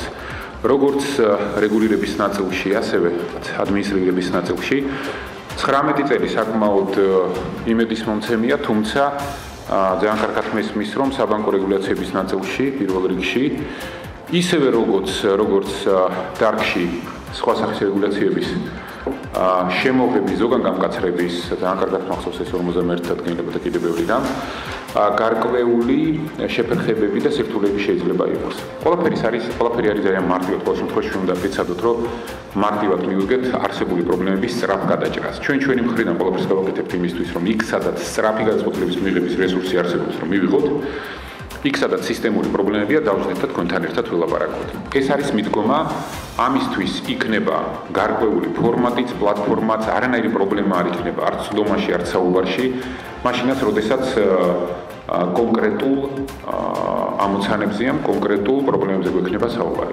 შეუდგეთ ყველანაირი ერთმანეთის დანდობის, მოფერების და დიფირამდების გარეშე, თქვენ მეუბნებით კონკრეტულად სად რა გვაგაჭედილი, რა პრობლემა გვაქვს, საიდან მომდინარეობს, რამდენი ხანია ველოდებით. ან მეუბნებით, რომ ყველაფერი კარგად არის და მაშინ მეც ბედნიერი ვარ. ამ შეხვედრის შემდეგ პრემიერს კომენტარი არ გაუკეთებია. ბიზნესი შეხვედრის დასრულების შემდეგ ამბობდა, რომ ისინი იყვნენ გულწრფელები გიორგი გახარიასთან. იყო ბევრ თემაზე კრიტიკული პოზიცია და იყო პრობლემების განხილვაც. კონკრეტიკა განსაკუთრებით მრავალფეროვანი ან უცხო საჯარო საუბარში მათი მხრიდან არ დაფიქსირებულა, თუმცა ითქვა, რომ პრობლემურია მათ შორის შესაბამისი კადრების არარსებობა, რაც სამშენებლო სექტორში ჭირდება რეგულაციები და ვალდებულებები, რომელმაც სამშენებლო სექტორის სამუშაო პროცესი მნიშვნელოვნად გააწვირა. პრობლემები თუ შეიძლება ასე ითქვას არის ერთ-ერთი მნიშვნელოვანი ეს არის გადაწყვეტილების მიღების თვალსაზრისით დროული გადაწყვეტილებების მიღება არის ძალიან მნიშვნელოვანი და მეორეს დავასახელებდი უფრო გამოკვეთავდი ეს არის საკანონმდებლო რეგულაციები რომელიც ვფიქრობ რომ ბევრი მიმართულებით შეიძლება ქმნიდეს პრობლემებს და კარგი იქნება თუ ამას კიდევ უფრო მეტად ერთობლივად და ერთობლივი შეჯერებით მივიღებთ ხოლმე ამ გადაწყვეტილებებს და პრაქტიკაში იმ გადაწყვეტილებებს რომლებმაც პრობლემები გამოიწვია შემდგომ არ არის ეს ჩემი აზრით უხერხული რომ ეს თუნდაც უკან დავაბრუნოთ მანამდელ არსებულ სიტუაციას. ერთ-ერთი მთავარი გამოწვევა კადრების ნაკლებობაა, მაგალითად, რასაც ჩვენ წავაწყდით, ამ მიზნით ჩვენ მთავრობასთან ერთად სხვა შორის ზესტაფონში გავხსენით სამშენებლო კოლეჯი და იქ ასე ვთქვათ ორი ნაკადი უკვე გამოუშვით. თუმცა ძალიან ისეთ მძიმედ მიდის ეს პროცესი მაინც, იმიტომ რომ ერთი მხრივ გარკვეული თვალსაზრისით ჩვენგანაც უფრო მეტი აქტიურობაა საჭირო რომ გავაფიაროთ ამ კოლეჯის არსებობა, მაგრამ თვითონ ასე ვთქვათ მოსახლეობის მხრიდანაც არ არის ისეთი მაღალი ინტერესი, რაც ჩვენ გვეგონა რომ იქნებოდა. პირველ რიგში მინდა ვთქვა, რომ თითი რამბები ნამდვილად არ ყოფილა, პირიქით იყო ძალიან საქმიანი შეხვედრა კონკრეტულ პრობლემებზე, მათ შორის საბანკო რეგულაციებზე, ასევე 51 დადგენილებებზე ქონდა კონკრეტული საკითხები. მრავალწლიანი დეველოპერებს. რაც შეეხება პრემიერის დამოკიდებულებას, იყო შემდეგი და მისი სურვილი და რაც ძალიან კმაყოფილების საფუძველი დაუტოვა ბიზნესს, იყო ის, რომ იქნება მაქსიმალური ჩართულობა, პირდაპირ კომუნიკაცია 24 საათის განმავლობაში და ნებისმიერი, თუნდაც მცირე დონის ინვესტიციაზე ბოლომდე ჩაყოლა. შეხვედრისა სასაუბრო თემა იყო საბანკო რეგულაციებიც, რომელთა დაკავშირებითაც მშენებელთა პოზიცია კვლავ ამ რეგულაციების შერბილებას ემხრობა. ბანკო რეგულაციების შერბილ და იმასთან შედარებით რაც იყო პირველ ეტაპზე და ამისთვის იმ ჯგუფს ვინც ამაზე მუშაობდა მადლობა მინდა გადაუხადო. თუმცა იმ აზრს კიდევ ერთხელ ხაზს ვეთანხმები, რომ ბანკები საკმაოდ პროფესიონალები ყავს, პრემიერმა მოინიშნა ეს საკითხი, შეიძლება სამუშაო დონეზეც იყოს შეხვედრა და რა თქმა უნდა ყველა ერთად უნდა გავერთიანდეთ, ბიზნესი იქნება ეს პარლამენტი თუ მთავრობა, რომ რაც შეიძლება ბიუროკრატიის დონე შევამციროთ და თითოეულ ინვესტიციას ჩავყვეთ ბოლომდე. საბანკო რეგულაციებმა ასაკურველია გავლენა იქონია გაყიდვებზე, ბინების გაყიდვებზე, გამკარსდა იპოთეკური სესხების გაცემა და ეს გარკვეული თვალსაზრისით ხელს უშლის, რა თქმა უნდა, ბინების რეალიზაციას და კარგი იქნება თუ ამ მიმართულებით გადაიდგება ნაბიჯები, რომ შერბილდეს. მე ვფიქრობ, რომ ბანკებს უნდა მიეცეთ უფრო მეტი დისკრეცია, რომ თვითონ თავისი, ასე ვთქვათ, გადაწყვეტილებით საკრედიტო რისკების აწოდაწონის შემდეგ მიიღონ გადაწყვეტილება გასცენ თუ არ გასცენ იპოთეკური სესხი. მე მგონი უფრო მეტი თავისუფლება არ გქონდათ ბანკებს, უკეთესი იქნება. უძრავი ქონების გაყიდვის სექტორში, დეველოპერულ სექტორში პრობლემა აღებული სესხების და კრედიტების გადახდისა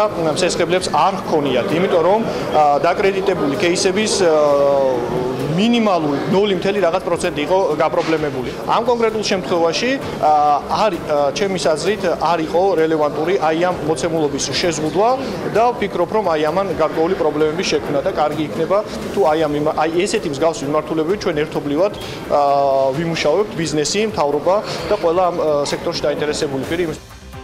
რა თქმა უნდა, ბიზნესის წარმომადგენლებთან კითხვები ჩვენი ინიციატივითაც დავსვით, მათ შორის იმის გათვალისწინებით, რომ არ ვიცით სრული სიზუსტით, რაზე ისაუბრეს პრემიერმა და სამშენებლო სექტორის წარმომადგენლებმა, ეს კითხვები შეეხებოდა ლარის კურსაც.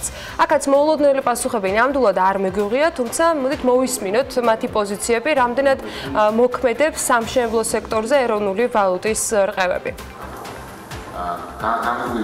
ლარის კურსის რყევები ახდენს გავლენას, რომ გითხრა თუ არ ახდენს გავლენას, ხო, მოგატყუებთ, ხო? მაგრამ რა შეხედავ, მთავრობას რა შეუძლია ეროვნულ ეკონომიკურ ის რაც ხა იდეაში ეკონომიკური ზრდა, ზრდის ტემპი საქართველოში რაც არის, ძალიან კარგია. და ეს ტემპი უნდა შენარჩუნდეს, უნდა გაიზარდოს და ეს არის ერთ-ერთი ყველაზე კარგი, ასე ვთქვათ, გამოსავალი იმისთვის, რომ ბიზნეს ხელი შეეწყოს და წინ წავიდეს. ბიზნეს გარემო დღეს სტაბილურია? კი, ბიზნეს გარემო ნამდვილად სტაბილურია. ლარის პრობლემები პირდაპირ მიბმული არის ზოგადად ქვეყნის ეკონომიკასთან, ისევე როგორც საგარეო ფაქტორებთან და ვფიქრობ, რომ ეკონომიკა ქვეყანაში კიდევ უფრო მეტი ტემპით უნდა ამუშავდეს, უნდა იყოს ქვეყანაში ისეთი საინვესტიციო გარემო, სადაც რეგიონში ყველა დაინტერესებულ უცხოელ ინვესტორს ექნება სურვილი, რომ სწორედ ჩვენ ქვეყანაში ჩადოს ფული. აი ეს არის ძალიან მნიშვნელოვანი, ჩვენ ეს მესიჯი უნდა გავაკეთოთ ყველა ინვესტორს. ეს არა ასეთი გამადლობა. გარემოებები ჩვენ ქვეყანაში რეგიონთან შედარებით არის ერთ-ერთი საუკეთესო, თუმცა ჩვენ არა ვართ ამით კმაყოფილები და რა თქმა უნდა ჩვენ უნდა უფრო მეტი გავაკეთოთ ამისთვის.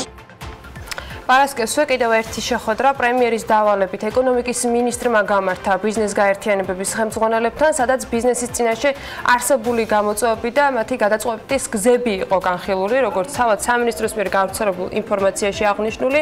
ამ შეხვედრაზე განსაკუთრებული ყურადღება ბიზნესის ჩართულობის გაზრდაზე და ისეთი ნორმატიული ბაზის ცვლილებებზე გამახვილდა, როგორც ბიზნესის საქმიანობის რეგულირებას შეეხება.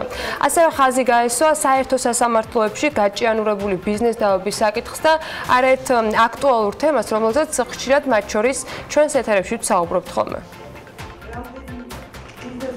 დღეის მოცემულობით ყველაზე მნიშვნელოვანი საკითხები, რაზეც უნდა დავკონცენტრირდეთ, რათა აი მიმდინარე რაღაცა წუხილები და უშუალოდ პრობლემები, რასაც ბიზნესი ხედავს, იყოს რაც შეიძლება უკეთ ადრესირებული და გათვალისწინებული ჩვენ ყოველდღიურ საქმიანობაში. ასევე არის რიგი საკითხების, რაც დაისვა, რომელიც უშუალოდ ეკონომიკის სამინისტროს შეიძლება არ ეხებოდეს, მაგრამ ვინაიდან ჩვენ გვაქვს ამბიცია, რომ ვიყოთ ჩვენი ქართული წარმოების და ქართული ბიზნესის ლობისტები და ხომაგები მთლიანობაში ჩვენ ამ სადგივარს და ამ საკითხებს მივიტანთ სხვა მთავრობის წევრებამდე და რასაკვირველია პრემიერის ოფისშიც გვექნება შესაბამისი განხილვა. ვაკეში მრავალფუნქციური საცხოვრებელი კომპლექსის და სასტუმრო Windham Garden-ის მშენებლობა 2021 წლის გაზაფხულზე დასრულდება. პროექტი ჯამში 3 მაღალსართულიან შენობას მოიცავს, საიდანაც 2 საცხოვრებელი აპარტამენტი იქნება, ხოლო 1 27 სართულიანი სასტუმრო Windham Garden-ი.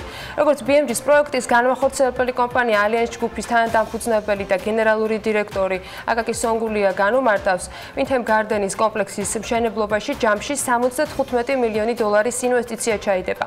პროექტი კორტების საკონფერენციო დარბაზის, სპას, საუზის, სტადიონის და მიწისქვეშა ავტოსადგომის მოწყობასაც ითვალისწინებს, რომელიც 400-ზე მეტ ავტომობილს დაიტევს. სონგულია განმარტავს, რომ საცხოვრებელ აპარტამენტებზე ძირითადი მოთხოვნა ამ დროისათვის უცხოელებზე მოდის.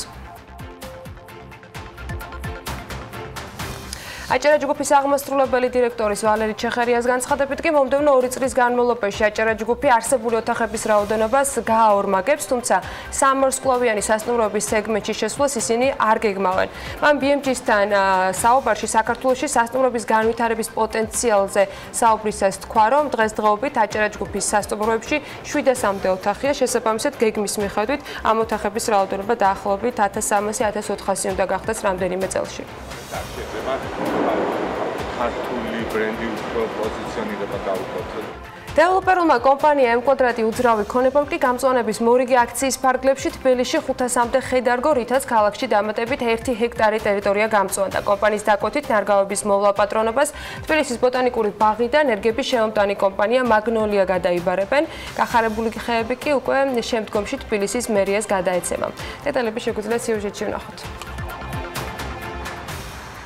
დეველოპერული კომპანია იმ კვადრატი უძრავი ქონების ინიციატივით თბილისში დამატებით 1 ჰექტარი მიწის ფართობი გამწვანდა. გამწვანების მორიგი აქციის ფარგლებში კომპანიამ თბილისის მერიის გარემოს დაცვის საქალაქო სამსახურთან ერთად მტკვრის მარჯვენა და მარცხენა სანაპიროზე 500-მდე ხედარგო. აქციაში დეველოპერული კომპანიის თანამშრომლებთან ერთად სამშენებლო კომპანია BK Construction-ის ხელოსნები, მორაგბეები, გაეროს ქალთა ორგანიზაციის წარმომადგენლები და ჟურნალისტები მონაწილეობდნენ. დღევანდელი დღე ძალიან მნიშვნელოვანია, ვინაიდან მოხდა 1 ჰექტარის გამწვანება ჩვენს პარტნიორებთან ერთად. ეს დღე ერთგვარი გაგრძელებაა მთაწმინდის კამპანიის, ვინაიდან მოგეხსენებათ, რომ იქ მოხდა ნახანძრალი ტერიტორიის სრულად აღდგენა და დღემდე მიმდინარეობს მისი მოვლა პატრონობა. საერთო ჯამში ჩვენ პარტნიორებთან ერთად ვაპირებთ, რომ იგივე პრაქტიკა გავაგრძელოთ და 10 ჰექტარი გავამწვანოთ ქალაქის მასშტაბით უახლოეს წლებში. აქციის ფარგლებში დაირგო ატლასის ვერცხლისფერი და ჰიმალაიური კედარები, ასევე რამდენიმე ფოთლოვანი ხე. მათ მოვლა პატრონობას M კვადრატის დაკვეთით თბილისის ბოტანიკური ბაღი და ენერგების შემომტანი კომპანია მაგნოლია გადაიბარებს. გახარებული ხეები კი შემდგომში თბილისის მერიას გადაეცემა. ძალიან ლამაზი და მნიშვნელოვანი დღე არის დღეს, ვინაიდან ბაქრაძის ქუჩაზე იმ ტერიტორიაზე, სადაც ჩვენ ვიმყოფებით, რამდენიმე ხნის წინ გვხვდებოდა ძალიან დიდი რაოდენობით დაავადებული და ხმელი ხეები. აღნიშნული ხეებისგან ტერიტორია მთლიანად გამოთავისუფლდა და დღის წესრიგში დადგა ამ ტერიტორიის აღდგენა და ხელახალი გამწვანება. სწორედ ამ პროცესში ძალიან მნიშვნელოვანია, რომ კომპანია M კვადრატი ჩაერთო და თავისი სოციალური პასუხისმგებლობის ფარგლებში აიღო ვალდებულებად, რომ გაამწვანებდა ამ ტერიტორიას. მინდა აღვნიშნო, რომ ეს არის ნათელი მაგალითი იმისა, თუ დანარჩენმა კერძო კომპანიებმა, ბიზნესმა ზოგადად როგორ შეიძლება თავის დღის წესრიგად აქციოს სოციალური პასუხისმგებლობის ფარგლებში გარემოს დაცვის მიმართულებები. M კვადრატში ამბობენ, რომ აქციაში მთავარი არა მხოლოდ ხეების დარგვა, არამედ ექსპერტებთან ერთად მიზნობრივად და ქალაქისთვის ფუნქციურად სწორი ჯიშების არჩევაა. სწორედ ამიტომ გახდა საჭირო გამოცდილ მომწოდებლებთან და თბილისის ბოტანიკური ბაღის სპეციალისტებთან თანამშრომლობა. მათთან და თბილისის მერიის გარემოს დაცვის საქალაქო სამსახურთან კონსულტაციის შედეგად შეირჩა შესაფერისი ხეების ჯიშებიც და გასამწვანებელი ლოკაციებიც. აღნიშნულ პროექტში ბოტანიკური ბაღის ძირითადი როლი გახლავთ დარგვების პროცესის ტექნიკური ზედამხედველობა, აგრეთვე შემდგომ პროცესში მომავალ სავეგეტაციო პერიოდამდე მოვლა პატრონობის ღონისძიება და ზედამხედველობა, თუ რამდენად სწორად მიმდინარეობს ყველა აგროტექნიკური წესების დაცვით აღნიშნული ნარგავების მოვლა. საკმაოდ გამორჩეულია დეკორატიული თვალსაზრისით ეს ნარგავები, მისასალმებელია კერძო კომპანიის მხრიდან ამ პროექტის განხორციელება და ვფიქრობ, რომ სამაგალითოა. დაირგო სამი სახეობის ხემცენარე, ეს არის ჰიმალაის კედარი, არის ატლასის კედარი ვერცხლისფერი და ფოთლოვნებიდან მელიას ხე. საერთო ჯამში 500-მდე ხე დაირგო, განაშენიან და 1 ჰექტარზე მეტი ტერიტორია M კვადრატის დაკვეთით შეპესე მაგნოლიამ შეასრულა აღნიშნული სამუშაოები. 2017 წელს კომპანია იმ კვადრატმა მთაწმინდის ფერდობზე გაჩენილი ხანძრის შედეგად 26,000 კვადრატული მეტრი ტერიტორია აღადგინა. სრულად უზრუნველყო ხანძრისაგან დაზიანებული ლანდშაფტის რეაბილიტაცია, მწვანე საფარის აღდგენა და შემდგომი მოვლა პატრონობა. ამ დროისთვის აღნიშნულ ტერიტორიაზე 8 სახეობის 3,000 მცენარე ხარობს. უახლოეს მომავალში კომპანია იმ კვადრატი ქალაქის მასშტაბით 10 ჰექტარის გამწვანებას გეგმავს. მსოფლიოს საუკეთესო სომელია 2022 შესაძლოა საქართველოში ჩატარდეს. ასეთი მაგარი ამბავი გვაქვს და ეს ამბავი თან საფრანგეთში შამპინის აკვანში ქალაქ რეიმში საერთაშორისო სომელიელთა ასოციაციის საიუბილეო 50-მე გენერალურ ასამბლეაზე გაირკვა. ასამბლეამ საქართველოს კანდიდატ ქვეყნად უკვე ოფიციალურად დაასახელა. კონკურენტები საკმაოდ ძლიერი ყავს, სხვათა შორის მათზეც და შეფასების კრიტერიუმებზეც, რის მიხედვით უნდა შეფასდეს საქართველო. ამ ყველაფერზე ჩვენი სტუმარი გვესაუბრება შალვა ხეცურიან სომელიელთა ასოციაციის ხელმძღვანელს მასპინძლობთ საქმიანი დილის ეთერში. მოგესალმებით ბატონო შალვა, მადლობა რომ ხართ ჩვენთან ერთად. პირველ რიგში ძალიან სასიხარულოა, როცა საქართველოს იმ ქვეყნების ჩამონათვალის გვერდით არის, როგორებიც არიან ჩვენი კონკურენტები, საფრანგეთი და კიდევ რამდენი სხვა ქვეყანა, მაგრამ როგორ მოხდა დასახელება სანამ ამ ნაწილზე გადავალთ? ეს იყო ჩვენი განაცხადი, რა შეფასდა, რის მიხედვით დაგვასახელეს კანდიდატად პირველ ეტაპზე ეს მოგვიყევით. ნუ პირველად არ არის ასე ვთქვათ, რომ ჩვენი ქვეყანა სახელდება ასეთ კარგ ქვეყნებთან ერთად. ჩვენ შარშან მასპინძლობდით 59 გენერალურ ასამბლეას საქართველოში და მაშინ ასე ვთქვათ ვაჩვენეთ, რომ ჩვენ შეგვიძლია რაღაც მაღალი საერთაშორისო დონის ფორუმების მასპინძლობა. ეს იყო მართლაც დაუვიწყარი 6 დღე ღვინის ეროვნულ სააგენტოსთან ერთად ჩვენ გავაკეთეთ რაღაც დიდი დღესასწაული ამ ხალხისთვის 60 ქვეყნის სომელიელთა ასოციაციის პრეზიდენტი იყო ჩამოსული სოფლიოს მნიშვნელოვანი ღვინის ბიზნესის წარმომადგენლები ღვინის მედია და ამიტომ ასეთი რაღაც credibility გაჩნდა იმის მიმართ რომ საქართველოს შეიძლება უმასპინძლოს ეს დიდი ფორუმია თავისთავად იმიტომ რომ გარდა კონკურსისა იქ არის ძალიან ბევრი შეხვედრები ეხლა უკვე როგორც ღვინის წარმოებული გეუბნებით, რომ ეს ძალიან საინტერესო არის თვითონ ღვინის ბიზნესისთვის ბუნებრივია, იმიტომ რომ სომელი ეს არის ფაქტიურად ღვინის ელჩი, მედიატორი მწარმოებელსა და ბაზარს შორის, სოფლიოში არის დაახლოებით 40,000 სომელია მთლიანად, რომლებიც შედიან ჩვენს ამ დიდ ასოციაციაში და 60 ქვეყანა და რა თქმა უნდა, ეს არის ხალხი, ვინც ყოველდღიურად დაკავებული არის იმით, რომ რაღაც კონკრეტულ რეგიონებს ვიზას ფაქტობრივად წარმოებელს, რომ ესა თუ ის ღვინო გაიყიდოს ამა თუ იმ თქვათ ეს არის თქვენი ელჩი კონკრეტულად ასე ვთქვათ იმ რეგიონის ქვეყნის იმ წარმოებლების ასევე და იმ ქვეყნების რა თქმა უნდა ელჩი ვინც მას თვითონ მოწონს პირადად და ეხლა ესეთი პირადი შეხება როცა შეიძლება მოხდეს მნიშვნელოვანი არის ეხლა შარშან ძალიან ბევრი ინსპირაციები ჰქონდათ რეალურად ვერ აღმოაჩინა ქვეყანა აქედან 95% ნამყოფიც კი არისო ეხლა ეს ჩვენ გონია გულწრფელები უნდა ვიყოთ რომ საქართველოს დაიპყროს სოფლიოს ღვინის ბაზრები და რა თქმა უნდა ეს ასე არ არის ჩვენ კარგად ვიცით ნუ ბევრი კეთდება რა თქმა უნდა ბოლო წლების განმავლობაში ახლა საბჭოთა კავშირის დარღვევის შემდეგ ზოგადად ჩვენ აღმოვაჩინეთ რომ უცბად თურმე არ ყოფილვართ ისეთი არანორმალურად პოპულარულები გარდა საბჭოთა კავშირისა როგორც ჩვენ ეს გვეგონა სხვა კრიტერიუმით გვახსენებენ იცით რა შეკითხვები იყო ერთი 10 წლის წინ მაგალითად რომ გერმანიაში ღვინოს აწარმოებენ და რაღაცა ნუ ეს კიდევ კარგი ეს ასე არ არის მაგრამ ეს ღვინის ცოტათი შოვინიზმი ცოტათი კი არა ძალიან ძლიერად ჯერ კიდევ გვახასიათებს და იმისთვის ჩვენ თუ გვინდა ვიყო წარმატებულები ჩვენ უნდა ვიცოდეთ ზუსტად რა ხდება გარეთ და ჩვენი ზომა და ჩვენი ადგილი კარგად უნდა წარმოვიდგინოთ იმისთვის რომ იმიტომ რომ ახლა უნდა ვაღიაროთ რომ ჯერ კიდევ ჩვენ ეს ეს რეალობა იმიტომ არის მნიშვნელოვანი რომ როცა ამ რეალობის გათვალისწინებით საქართველოს ხდება იმ ჩამონათვალში როცა შეიძლება ჩვენ ვიყოთ მასპინძლები კიდევ ერთხელ პირველმა მასპინძლობამ რომელიც თავად ამ ასამბლეის მასპინძლობა იყო ფაქტია რომ წარმატებულად გაიარა მაგრამ მეორე არის კონკურსის ჩატარება ხო მე ეს კიდე სხვა ეტაპია საერთოდ აი აქ რა ვალდებულებების წინაშე ვდგებით რა თქვათ მოთხოვნები არის ჩვენს წინაშე რა ფორმით ვუწევთ კონკურენციას და რა რითი შეიძლება რომ ვაჯობოთ ძალიან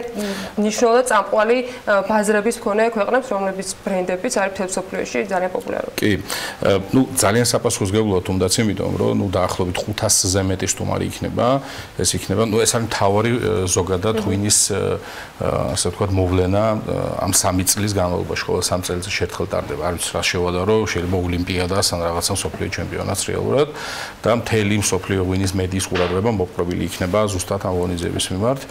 ჩამოვა უამრავი ღვინის ჟურნალისტი, კრიტიკოსი, ღვინის იმპორტიორები, რაც მნიშვნელოვანი არის, იმიტომ რომ ჩვენს ასოციაციას გააჩნია ძალიან ბევრი დიდი ღვინის იმპორტიორი კომპანიები, მწარმოებლებიც მათ შორის, რომლებიც არიან მუდმივი მხარდაჭერები ასოციაციის და ამიტომ რა თქმა უნდა ორგანიზების დონე გაცილებით უფრო მაღალი უნდა იყოს, ასე ვთქვათ, ვიდრე შეიძლება მანამდე იყოს. ეს რომ ქართულ ღვინოზე მოხდება გაჯიბრება, ასე ვთქვათ. არა, იცით როგორ არის? ღვინო აქ ასე პირდაპირ რაღაც ღვინოების შედარება არ ხდება ბუნებრივი. ეს არის პერსონალური კონკურსი, ეს არის ადამიანები ეჯიბრებიან ერთმანეთს, ყოველ ქვეყანა წარადგენს ერთ კანდიდატს, რომელიც იქნა მანამდე, რომელიც იყო გამარჯვებული თავის ეროვნულ ჩემპიონატში, მაგრამ რა თქმა უნდა, იმ ქვეყანაში, სადაც ეს ტარდება, იმ ქვეყანაზე კეთდება აქცენტი და ფოკუსირება. ჩვენ ვაპირებთ გარდა ამისა, თვითონ ჩემპიონატის მსვლელობის დროს, რადგან ამდენი ხალხი ჩამოდის და მთელი მსოფლიოს ღვინის მედია აქ იქნება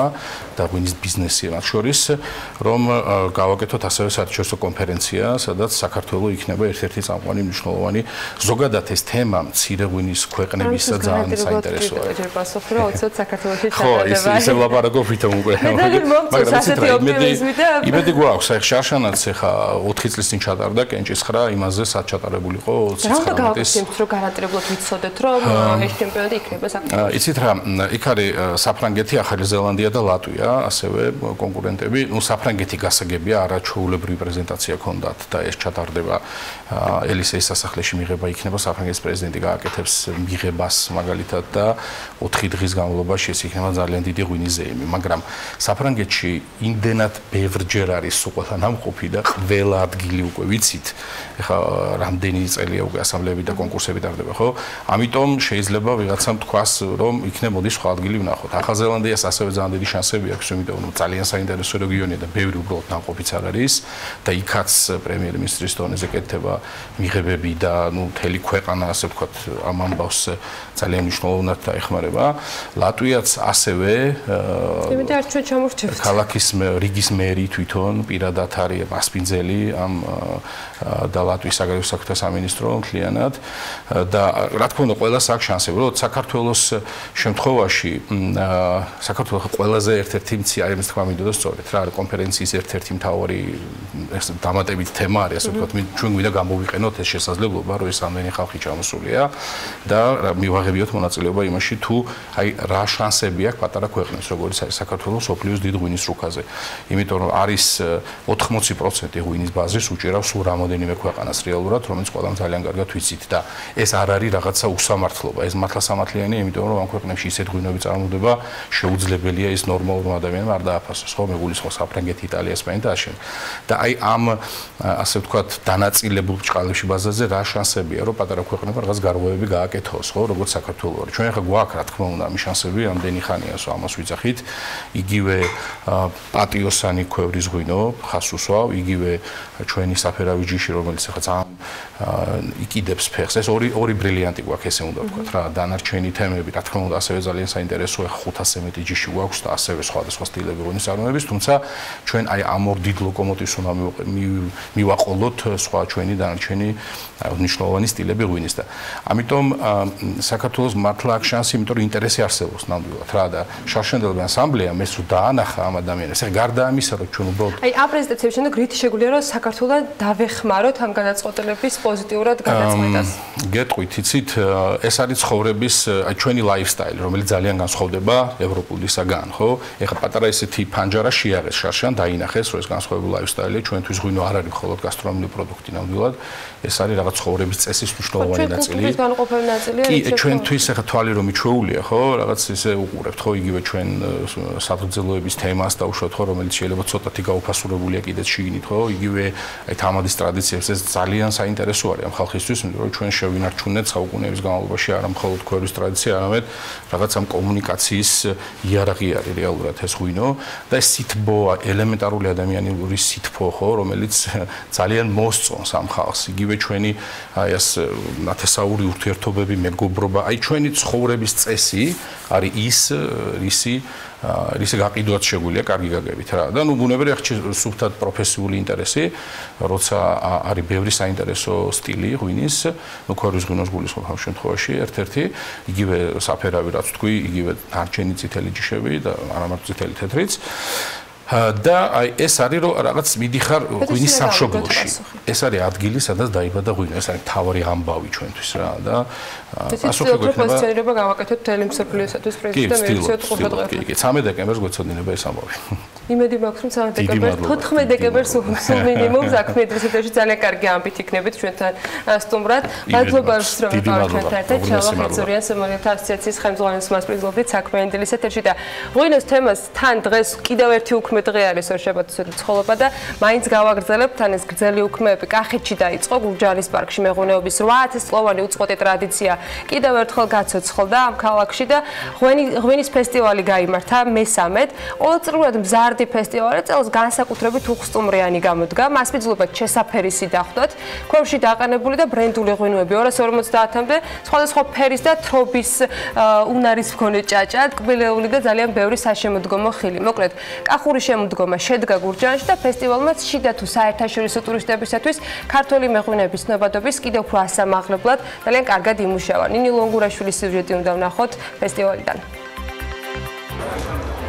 მეღვინეობის ქალაქმა ღვინის ფესტივალს წელს მესამედ უმასპინძლა და 10000-ზე მეტი სტუმარი და 250-ზე მეტი მონაწილე გააერთიანა.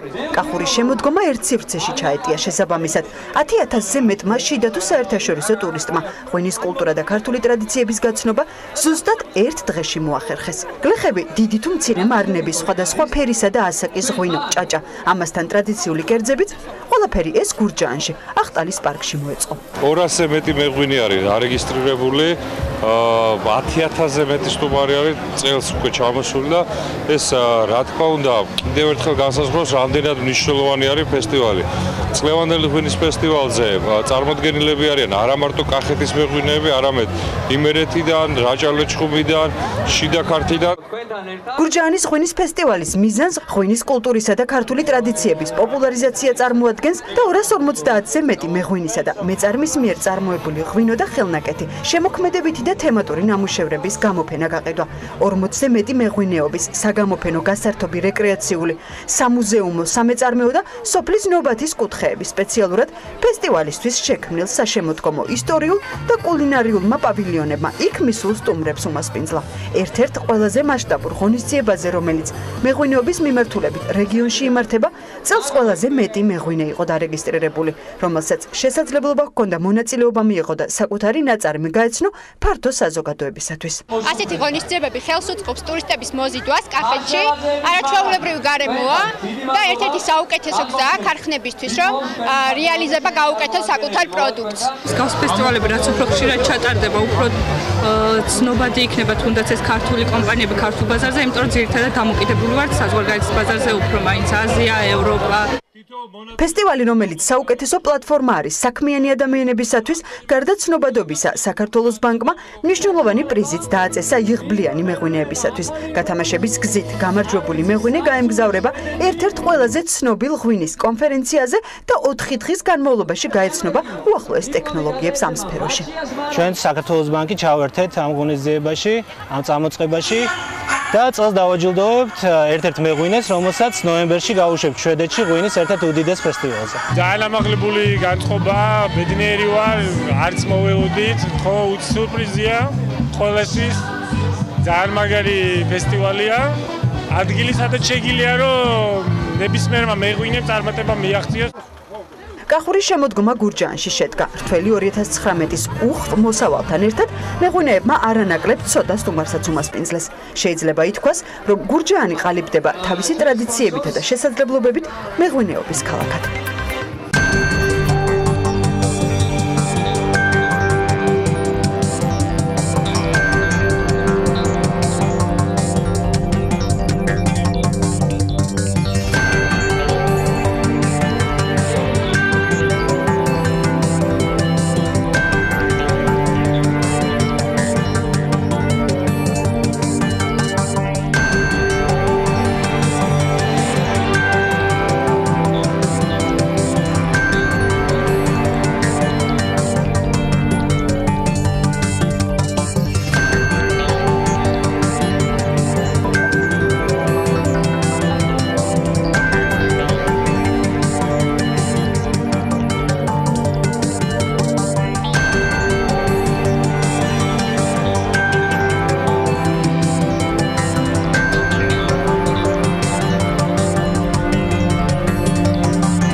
პარლამენტის საფინანსო საბიუჯეტო კომიტეტმა 2019 წლის ბიუჯეტის პროექტს მხარი დაუჭირა და რეკომენდაციებიც გასცა. ამასობაში მომავალი ბიუჯეტის სასესიო განხილვების წამოგვეწია და 2020 წლის მთავარ ფინანსური დოკუმენტზე მსჯელობა კანონმდებლებს მიმდინარე კვირაში კვლავ მოუწევთ. მომავალ წელს 4.5%-იანი ეკონომიკური ზრდა იგეგმება, სამიზნე ინფლაცია 3%-ით, ხოლო ნაერთი ბიუჯეტის დეფიციტი 2.7%-ით არის განსაზღვრული, რაც საფინანსო საბიუჯეტო კომიტეტის თავმჯდომარის შეფასებით საერთაშორისო სტანდარტებს შეესაბამება. მიმდინარე და მომავალი წლის ბიუჯეტების საინვესტიციო რეიტინგი და შეფასებები, რომელიც საქართველოსათვის განსაკუთრებით მნიშვნელოვანია.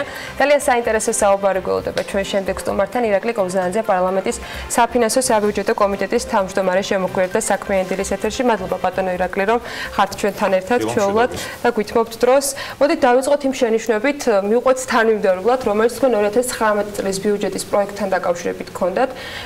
ეს იყო ეკონომიკური ზრდასთან დაკავშირებული და ინფლაციის მაჩვენებელი. ფიქრობთ თუ არა, რომ მეოთხე კვარტალიც ისეთივე მაღალი ეკონომიკური ზრდით შეიძლება საქართველოს გქონდეს, როგორც იყო ეს წინა კვარტალს, ანუ რას ეფუძნება თქვენი რეკომენდაცია ეკონომიკური ზრდის მაჩვენებლის გადახედვასთან დაკავშირებით? მადლობა მოწვევისათვის, დიდი მადლობა თქვენ ასეთ საინტერესო გადაცემას აკეთებთ და ოდესაც აქ მოვდივარ, ესეთი ყოველთვის მოდის ახალგაზრდული ენერგია და ასევე საინტერესო ციფრები, ინფორმაცია, რომელიც მე ვფიქრობ, რომ ბიზნეს საზოგადოებათა საერთოდ საქართველოს ძალიან ჭირდება.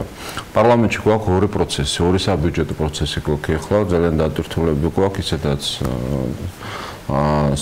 არა მარტო საფინანსო კუთხით, არამედ ძალიან საინტერესო საპარლამენტო ცხოვრება მედის 10 მიმართულება არის გამოყოფილი, რომელიც ვფიქრობ, რომ ყველა საქართველოს ნებისმიერი მოქალაქის იქნება საინტერესო და ერთ-ერთი მთავარი არის საბიუჯეტო. ამ საბიუჯეტო პროცესში ორი თემა გვაქვს ახლა უაღრესად საინტერესო და დაგვემთხვა ცვლილებები 2019 წლის ბიუჯეტში, რომელიც ახლა სრულდება და ასევე უმნიშვნელოვანესი პროცესი 2020 წლის სახელმწიფო ბიუჯეტის პროექტი, რომელიც შემოსული არის 1 ოქტომბერს, ერთ დღით ადრე შემოიტანა მთავრობა. რაც შეეხება 2019 წლის ბიუჯეტს, უბრალოდ ჩვენს მაყურებლებს შევახსენებ, ახლა თქვენთვის ეს ცნობილი იქნება, აქ ცვლილებები შემოიტანა მთავრობამ და 13 მილიარდ 90 მილიონზე ვიყავით ასიგნებების ნაწილში და ხარჯები გაეზარდა 13 მილიარდ 300 მილიონამდე დაიხარჯება წელს. აქ გარკვეული ცვლილებები არის მოგვიხსენებათ, იზრდება განათლების ნაწილი, ჯანდაცვა, იუსტიციის სამინისტროს საპენსიო მიმართულებაც იზრდება და მცირდება ეკონომიკის სამინისტროს დაფინანსება. მაკროეკონომიკური პარამეტრები უცვლელი დატოვა. ჩვენი, ასე ვთქვათ, რეკომენდაციები, მიუხედავად იმისა, რომ ხარი დაუჭირებთ და მიგვაჩნია, რომ სწორად ცვლილებებს აკეთებს, ფინანსთა სამინისტრო გახლავთ ის, რომ მე მაგალითად მიმაჩნია, რომ მთავრობა უფრო თამამი უნდა ყოფილიყო ამ მიმართულებით, როდესაც ეკონომიკური ზრდის მაჩვენებელი 4.5%-ზე დატოვა.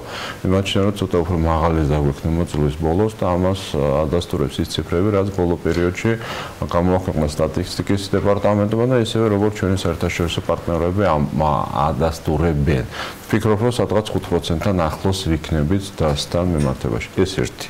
რაღაც კითხვა გინდათ, თუ მკითხავთ, თორად მე გავაგრძელებ. ასევე იქ არის ფასებთან დაკავშირებით, ინფლაციის მაჩვენებელიც ასევე მე მიმაჩნია უფრო მაღალი გვექნება, ვიდრე პროგნოზირებადი იყო. ინფლაციის ტარგეტირება გვაქვს 3%, ფართალიან მთავრობა ამბობს ასევე 4% და 4.5%, მაგრამ თქვენ მოგეხსენებათ 6.4%. ბანკი ამბობს, რომ 2020 წლიდან იქნება შესაძლებელი ამიტომ როდესაც ჩვენ ეს დასაბუთებები მოვითხოვოთ, მაგრამ არგუმენტირებული დასაბუთება არის, რომ თქვენ მოგეხსენებათ მონეტარული საპროცენტო განაკვეთი, რომელიც მაგვაჭია 100-იან 0.5%, შემდეგ რიგარის შესწავლა მქონდა 0.5% და მოსალოდნელია, რომ გარკვეულ გავლენას მოხდეს, მაგრამ ეხლა ჩემი გამოცდილებიდან გამომდინარე, მე ყოველთვის ვფიქრობ, რომ თავისი გადაცემის დრო ჭირდება, კვარტალური ჭრილი აქვს და შემდეგ, ამიტომ დრო უნდა მოხდეს. სარეზერვო მოთხოვნა შეამცირა, მაგრამ ამის ასახავს დრო ჭირდება, ცხადია, რომ სარეზერვო მოთხოვნების შეამცირა, რასაკვირველია და ეს თქვენ მოგეხსენებათ, რომ დაახლოებით $700 მილიონ გამოუთავისუფლებს კომერციულ ბანკებს, რომელიც მე ვფიქრობ, რომ აი ოქტომბრის შუა რიცხვებში უკვე შეამცირებს გარკვეულ სავალუტო წნეხს ბაზარზე და სწორი გადაწყვეტილება მიიღო 30-დან 25%-მდე ჩამოსწია და ეს არის ერთ-ერთი პირობა იმისა, რომ როგორც გითხარით, რომ იგივე სავალუტო კურსიც იმოქმედებს და ასე შემდეგ. ეს იმას ნიშნავს თვითონ კომერციულ ბანკებს გამოუთავისუფლდება თავიანთი რესურსი იმისათვის, რომ შიდა მოთხოვნები დააბალანსონ. აქედან გამომდინარე არ გამოვიდნენ და დაუშვათ სავალუტო ბაზარზე შესყიდები არ განახორციელებულა. თქვენი გამოცდილების გათვალისწინებით გითხავთ შესაბამისად იმ პროფესიული თქვათ გამოცდილებით, რომელიც მათ შორის ეროვნულ ბანკთან დაკავშირებით ქონიათ, ფიქრობთ თუ არა რომ იყო დაგვიანებული ეს რეაქცია ეროვნული ბანკის მხრიდან და ელოდები აი ზოგიერთი მაგალითად ფინანსური ინსტიტუტი ვარაუდობს რომ შეიძლება შემდეგ კომიტეტის ხდომაზე 25 მეასედით ეროვნულ ბანკს კიდევ დაჭირდეს მონეტარული პოლიტიკის გამკაცრება. ამაზე ფიქრობთ რომ შეიძლება თქვათ გასაზიარებელი იყოს ეს არგუმენტები? იცით როგორც მონეტარული საპროცენტო განაკვეთი, ასევე სარეზერვო მოთხოვნები ეს ის ინსტრუმენტია, რომელსაც ცენტრალური ბანკი იყენებს და ამას აქვს მენეჯმენტის თემა არის. თვითონ ეროვნული ბანკი როგორ გრძნობს ამას. მე შესაძლებელია ცოტა ადრეც გაეკეთებინა, მაგრამ იგივე მონეტარული საპროცენტო განაკვეთი ხა რიგარეშესტომა ჩაატარა. ხო, რიგარეშესტომა მე პირველი იყო მთელი ეროვნული ბანკის სწორს ბრძანებ და რაც შეეხება სარეზერვო მოთხოვნებს, ხა მიცით როგორ არის? ეს არის ეროვნული ბანკისთვის, როცა არის კარგი პერიოდი და არის ცუდი პერიოდი, შედარებით ცუდი პერიოდი. ცენტრალურ ბანკმა ჩათვალა, რომ ივნისის შემდეგ მისთვის არის შედარებით რთული პერიოდი დამდგარი და აქედან გამომდინარე მან შეასუსტა ეს მოთხოვნები და შეამცირა. ეს არის მენეჯმენტის ინსტრუმენტი ერთ-ერთი და გამომდინარე აქედან გამოიყენა ეს ინსტრუმენტები, რომელსაც იყენებს პირველ რიგში გასაკვირველია ეს არის მონეტარული საპროცენტო განაკვეთი, რომელსაც აქვს კიდევ ერთხელ დრო და დროში გაწერილი, მე არ ვიტყოდი რომ გაწერილი გარკვეული დრო ჭირდება, მაგრამ რაც შეეხება სარეზერვო მოთხოვნებს, ის უფრო ეფექტურია, სწრაფია, ასეთ შემთხვევაში უფრო გავლენას ახდენს, როგორც გითხარით, სავალუტო კურსზე და შიდა მოთხოვნების დაკმაყოფილების საშუალებას აძლევს კომერციულ ბანკებს და ეს უფრო სწრაფად. ხო, გარდა მენეჯმენტისა ეს არის ინსტრუმენტი, რომელსაც კომერციული ბანკი, ეს ცენტრალური ბანკი იყენებს მაშინ, როდესაც ჭირდება.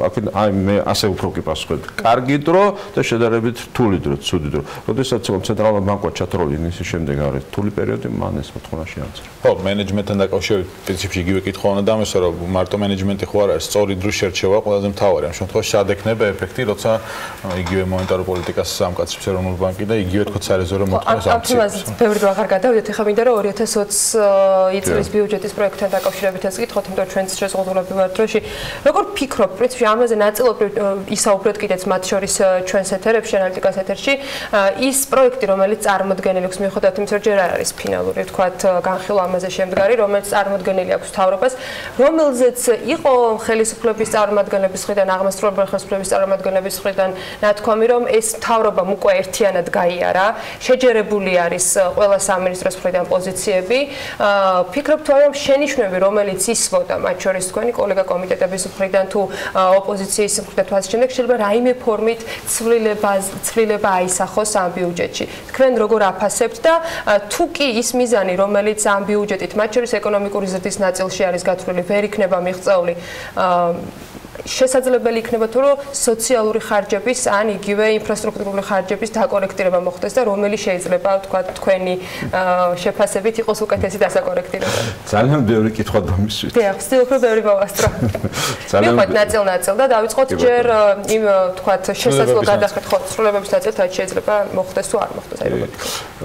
2020 წლის ბიუჯეტი ძალიან საწყის ეტაპზე ვართ. 2020 წლის ბიუჯეტი საქმს თითქმის 3 თვიანი პროცესი ხო პარლამენტში 1 ოქტომბერს დავიწყეთ და სულ საწყის ეტაპზე საკომიტეტო და საფრაქციო განხილვების ეტაპზე ვართ. ეხლა დავიწყეთ და ჯერ კიდევ მაგალითად ჩვენ კომიტეტს სრულად რომელიც ყველანაირ მენეჯმენტს, მონიტორინგს ყველაფერს აკეთებს ახლა პარლამენტში და ბიუჯეტი არის ჩვენ ხელში ახლა. ბიუჯეტი არის პარლამენტში და საფინანსო საბიუჯეტო კომიტეტი უკეთებს ყველანაირ მენეჯმენტს პარლამენტში და არა მარტო პარლამენტში, ხო? ჩვენ ვღებულობთ ყველა შენობებს, რომელსაც სხვა კომიტეტები იღებენ, გვაძლევენ და ასევე სტრუქტურები.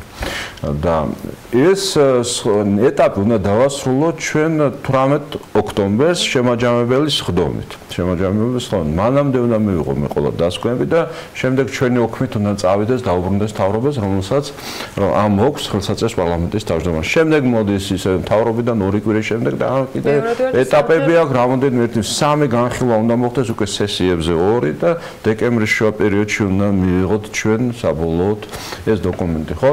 ეხლა როდესაც თქვენ ბრძანებთ ციფრების დონეზე გეტყვით და მე გადავალთ კითხვაზე, ხო? აი 2019 წლის ბიუჯეტი 2 პროცესი მაქვს მეთქი 2019 წლის ბიუჯეტიდან განსხვავებით ამ ბიუჯეტში არის თითქმის 800 მილიონზე მეტი დამატებითი რესურსი ჩადებული და რისთვის ვიყენებ თქვენ ეთერშიც მithქვამს, მაგრამ კიდევ ერთხელ გავიმეორებ, ხო? საქართველოს მოქალაქეების კეთილდღეობისთვის. მე არ მინდა რომ ეს ფრაზა რაღაცა უტრირებული გახდეს. მართლა არის აქ ის თანხები ჩადებული, რომელიც ხარდება პენსიებს, გალფასებს, ყველა კატეგორიის მოქალაქეებისთვის და ასევე არის მთელი რიგი თანხები მიმართული კაპიტალურ პროექტებისას 3 მილიარდ 600 მილიონზე მეტი არის, რომელიც ეკონომიკურ ზრდას მოხარდება. 2019 წლის ბიუჯეტიდან განსხვავებით, აქ ზრდა უფრო მეტია ჩადებული. 4.5%-იანი ზრდა არის 2019-ში და 2020-ში ჩადებული გვაქვს 5%-იანი ზრდა და მე მიმაჩნია, რომ ეს სწორი ზრდა არის, თუმცა მართლა ბევრი სამუშაოები მოუწევს მთავრობას და ეროვნულ ბანკს ერთად, იმისათვის 5%-იანი ზრდა მივახციოთ და ჩვენს პარლამენტს ამისათვის მნიშვნელოვანი სამუშაოები იქნება ჩასატარებელი და ეს არის სწორად დაგეგმილი ამ შემთხვევაში. ამიტომ ბიუჯეტი ამ თვალსაზრისით არის კარგად დაბალანსებული ორივე მიმართულება. სხვათაშორის ვალიც გვეძდება იქ, მაგრამ ამას ვაკონტროლებთ ჩვენი პარამეტრებით, რომელიც არის დეფიციტი და ასევე მთლიანი ვალი მთლიანში და პროდუქტად მიმართებაში ეს ორივე ციფრი გვაქვს საერთაშორისო სტანდარტებთან მიახლებული. ეხლა რაც შეეხება თქვენ ბრძანეთ, რომ ეს შესაძლებელია თუ არა დაკორექტირდეს, ან როგორ იქნება არის თუ არა შეჯერებული სხვადასხვა მინისტრები რას. მთავრობამ შემოიტანა ერთიანი პროექტი. ეს ერთიანი პროექტი ის იმას ნიშნავს, ყველა მინისტრთან არის შეთანხმებული. მე ეხლა ამ პროცესში ჩართული ვიყავი და ნუ საფინანსო საბჭოთა კომიტეტის თავმჯდომარე ვარ, სანამ პარლამენტში შემოიტანდა, რამოდენიმე ბუნებრივია შედარებით ადრე ვიცოდი გარკვეული პარამეტრები და ისედაც, როდესაც თქვათ ახალი პრემიერ-მინისტრია და მანამდეაც ჰქონდა ჩვენ 15 მაისს რაღაც ბიდიდი დოკუმენტი, როდესაც შემოვიდა, ვიცოდი გარკვეული პარამეტრები, მაგრამ როდესაც მთავრობამ შემოიტანა ეს დოკუმენტები, ყველა მინისტრი ამ ბიუჯეტს ეთანხმებოდა. ბუნებრივია მთავრობამ ერთიანი დოკუმენტი შემოიტანა, მაგრამ მოთხოვნები ბევრად უფრო მაღალი იყო. ყველა სამინისტრო შეიძლება უფრო მეტი ჭირდებოდა, ბუნებრივია მეტი ჭირდებოდა, მაგრამ გარკვეულ სამინისტროებს ვერ დაუკმაყოფილდა, გარკვეულ სამინისტროებს შედარებით ნაკლები დაუკმაყოფილდა. ამიტომ ოპტიმალური ციფრები არის ჩადებული იმისათვის, რომ თქვათ მოცულობები და ასეთ დაბალანსებული დოკუმენტი შემოტანილიყო. შეიძლება თუ არა შეეცვალოს ბიუჯეტი, ეს არ არის ის დოკუმენტი, რომელიც არ შეიძლება შეცვალოს, ეს შეიძლება, მაგრამ არ ექნება ისეთი მნიშვნელოვანი ცვლილებები, რომელიც ვთქვათ რაღაცა ისეთი რადიკალური ხასიათის საფინანსო და ციფრებში ცვლილებებს გამოიწვევს. მე არ გამოვარცხავ გარკვეულ მოხდებში გადაადგილებები მოხდეს, ამიტომ არის პარლამენტში ხო განხილვები იქნება, დისკუსიები იქნება, კამათი იქნება, იქნება გარკვეული კითხვები, როგორც ჟურნალისტებიდან, ასევე ოპოზიციისგან და ამ კითხვებზე მე როგორც საფინანსო საბჭოთა კომიტეტის თავმჯდომარე ველოდები ადეკვატურ პასუხებს, ზუსტად ამ ტერმინს ვიყენებ, ადეკვატურ პასუხებს პირველი ყოვლისა ფინანსთა სამინისტროს. ამიტომ არის პარლამენტი. პარლამენტში არის საბიუჯეტო პროცესი და ბიუჯეტის პროცესი ნიშნავს ზუსტად ზედამხედველობის იმ ბერკეტს, რომელიც ჩვენ გვაქვს ბიუჯეტს. აქედან გამომდინარე ველოდები, რომ გარკვეული ცვლილებები შეიძლება იყოს, გარკვეული გადახედვა შეიძლება მოხდეს და ამიტომ არის პარლამენტში დაგეგმილი საბიუჯეტო სამი თვის განმავლობაში სხვადასხვა დონეზე განხილვები, მაგრამ კიდევ ერთხელ ვიმეორებ, ამ ბიუჯეტს 2019 წლის ბიუჯეტიდან განსხვავებით აქვს ჩადებული მთელი რიგი მაჩვენებლები, ეკონომიკური ზრდის უკეთესი მაჩვენებელი, დაბალანსებულია როგორც გითხარით, დამატებითი რესურსი არის. საკმაოდ ამბიციურია, თქვენც ხაზი გავუსვით, რომ იქნება მთავრობის და ეროვნული ბანკის მათ შორის ერთობლივი სამუშაო და ასე შემდეგ. მესმის, რომ ოპტიმისტურად ვართ განწყობილები, თქვენც იმედს ვიტოვებთ ჩვენც, რომ ყველაფერი იქნება იმაზე უკეთ, ვიდრე მათ შორის ამბიციური გეგმებია, მაგრამ სადმე ხედავთ თუ არა რისკებს, რომ მათ შორის ის ეკონომიკური ზრდის მაჩვენებელი ვერ აჩვენოს ქვეყანა მომავალ წელს და სად ხედავთ თქვათ შანსს, სად შეიძლება რომ შემდეგ კორექცია იყოს უფრო მოქნილი მთავრობისთვის და პარლამენტისათვის მომავალ წლის ამ დროს მაგალითად თუ ეკონომიკური ზრდის მაჩვენებელი მიღწეული არ იქნება, გარკვეული გადახედვა ბიუჯეტის მოგვიწევს. რომელ მიმართულებაზე? ნუ ხა ჩვენ ბუნებრივია ეს არ მოხდება, იქ სოციალური თემები გვაქვს, ეს განვრიცხულია, ქვეყანამ როდესაც ამ ვალდებულებებს აიღებს, ეს ვალდებულებები იქნება შესრულებული, ეს არ შეეხება არც პენსიას, არც ხელფასს და ამ შემდეგ არ გამოურიცხავ, მაგრამ ნაკლებად სავარაუდოდ იმაში ჩვენ მაჩვენებელს ვერ მივახციოთ, ჩვენი ამიტომ ვართ მაქსიმალურად მობილიზებული, რომ ეს ეკონომიკის დის მაჩვენებელი მივახციოთ და ახლა ჩვენი საერთაშორისო პარტნიორებით, იგივე სავალუტო ფონდით ჩვენ გვეუბნება, რომ ჩვენი ეკონომიკური ზრდა უფრო მაღალი იქნება, ვიდრე 4.5%. ამიტომ მე ვფიქრობ, ჩვენ ამ მაჩვენებელს ვახციოთ, მაგრამ თქვენ მისავთ ახლა კითხვას, თუ არის თქვენ, თუ ეს იქნა გარკვეული მაჩვენებელი ბიუჯეტი გადახედი იქნება, მაგრამ არა იმ მიმართულებით, სადაც სოციალური თემებია და რომელიც საქართველოს მოქალაქეებს ეხება. საქართველოს რომ ეკონომიკური ზრდის რეგიონთან შედარებით მეთოდოს მაღალი მაჩვენებელი ექნება და დღესაც აქვს, ეს S&P-მაც, Standard&Poor's-მაც კიდევ ერთხელ თავის ანგარიში მიუთითა. რეიტინგი გვაქვს გაუმჯობესებული, ამაზე ფინანსთა მინისტრმაც ისაუბრა ეკონომიკის თქვენი განცხადებაც წავიკითხე. ნამდვილად მისასალმებელი ამბავია და პოზიტიური თემა, თუმცა იმ ანგარიში რომელიც საქმე იყო დართული, იყო რიგი გამოწვევები ჩამოთვლილი. პოზიტივზე დილითაც ვისაუბრეთ, ამ უქმეებზეც BMG-ს კითხველებს ეკითხავდა და მინდა რომ გამოწვევებთან დაკავშირებით დაგისვათ კითხვა. ერთ-ერთი იყო ბაზრის სიმცირე, ამაზე ფინანსთა მინისტრმაც გაუსვა ხაზი და ესეც ფაქტია, რომ ჩვენ ერთ დღეში საქართველოს ვერც ტერიტორიულად გავზრდით, ვერც მოსახლეობის რაოდენობას გავზრდით და ასე შემდეგ, მაგრამ ჩვენ გვაქვს ბევრი ხელშეკრულება იგივე თავისუფალი ვაჭრობის, რომელიც გვაძლევს საშუალებას, რომ შემოსავლები ამ მხრივ გავზარდოთ. თქვენთვის 2020-21 წლებისათვის საქართველოსთვის რამდენად ხედავთ, რომ მათ შორის ეს გამოწვევები, რომელიც S&P-ის ანგარიში იყო მითითებული, ეს იქნება იგივე ინფლაცია, მით უმეტეს მაშინ, როცა ეს ანგარიში დაიწერა, ინფლაცია არ იყო იმ მაჩვენებელზე, სადაც ჩვენ ვიყავით, იყოს დაძლეული და მეორე ჯერ ამ ორ თემას გავამახვილოთ ყურადღება, ბაზრის ზომასთან დაკავშირებული, თქვათ, პრობლემა საქართველოს ნაწილში. იმისათვის, რომ მივიღოთ ბოლოს და ბოლოს საინვესტიციო რეიტინგი, რომელსაც გვაშორებს ძალიან ბევრი წელი და ეტაპი, რაც არ უნდა კარგად მოვიქცეთ პრინციპში. ჯერ პირველ რიგში აღნიშნეთ, რომ მნიშვნელოვანი რამ მოხდა, როდესაც რეიტინგი ჩვენი გაუმჯობესდა. ხო, ეს იმას ნიშნავს, რომ ქვეყნის რეიტინგი გაუმჯობესდა. ყველა აგენტოსგან გვაქვს ფაქტობრივად უკვე დადასტურებული. ყველა აგენტოსგან გვაქვს, იყო, ეხლა ბოლო პერიოდში ჯერ Fitch-მან და შემდეგ ეხლა Standard&Poor's-მან ეს დადასტურა. ხო, ძალიან მნიშვნელოვანია ქვეყნის რეიტინგი გაუმჯობესდა. ეს იმას ნიშნავს, რომ საფინანსო ინსტიტუტები, რომელიც ქვეყანაში მუშაობენ, კომერციული ბანკები და ასე შემდეგ, მათიც გაუმჯობესდება და ასე შემდეგ. ბევრი და პოზიტიური თემები არის ამაში ჩადებული. ეხლა უშინავ საუბრობდით ჩვენი პარლამენტის ჩემი კოლეგები მეკითხებოდნენ ამ თემაზე საუბრობდით შიგნით და ეხლა როდესაც ნებისმიერ სარეიტინგო კომპანია აფასებს, ხო ყველა თამის შეფასებაში არის არსებობს როგორც პოზიტიური ფაქტორები, ასევე არსებობს ნეგატიური რისკ ფაქტორები. როდესაც პოზიტიური რისკ ფაქტორები ჯამურად გადააჭარბებს ნეგატიურ რისკ ფაქტორებს, ხო მაშინ ხდება გაუმჯობესება რეიტინგს. ეს მოხდა, ეხლა და აქედან გამომდინარე გაუმჯობესდა ჩვენ რეიტინგი. ეს მინდა რომ კრებსითაც ჩვენ დავინახოთ. ეხლა ჩვენთვის მნიშვნელოვანია რომ შემდეგი ნაბიჯებიც გადაიდგას. ხო ჩვენ ხა როდესაც საუბრობთ ჩვენ გვინდა საინვესტიციო რეიტინგი და ამისთვის გვაქვს თქვენ კითხავს აუცილებლად დაუბრუნე, ამისთვის გვაქვს ორი ნაბიჯი კიდე გადასადგმელი. ამასაც ხშირად ეს ორი ნაბიჯი და ეს ორი ნაბიჯი ხშირად ეს არის იმდენად ხანგრძლივი პროცესი, ეხლა მე ამის გამოცდილება ჩემი წინაცხოვრებიდან მაქვს, ევრობანკში მუშაობდი და ვიცი ეს რას ნიშნავს, ამას სჭირდება ძალიან შრომატევადი, სკრუპულოზული მუშაობა, რამდენიმე როგორც საშუალო ადამიანს, ასევე გრძელვადიან მუშაობს, 3-5 წელი არის, აი ძალიან შრომატევადი სამუშაო, სიღარიბის დაძლევასთან დაკავშირებით, იგივე ერთსულ მოსახლეზე, ხო, ერთსულ მოსახლეზე ჩვენი შემოსავლების და ეს არის ერთ-ერთი მთავარი შემაფერხება თქვენ ეხლა ბაზრის სიმცირე აღნიშნეთ. აი, იქ ეწერა რომ 2021-მდე $5,000 ვერ მივახციოთ 4,300-დან 4,000 ეს ყველაზე მტკივნეული იყო სიმართლე გითხრათ ამ ნაწილში, ალბათ რაც S&P-ს ამ ანგარიში ამოიკითხებოდა. კი ბატონო. ამის წამალი რა არის? ჩვენ თლიანი შიდა პროდუქტის და უნდა გაიზარდოს, სწრაფის და უნდა მოხდეს. აქედან გამომდინარე ვამბობდი რომ ჩვენი მთავრობა უნდა იყოს თამამი, რომ დავგეგმოთ ესა და დაგეგმასთან ერთად სამუშაოები გვაქვს ჩასატარებული, ხო?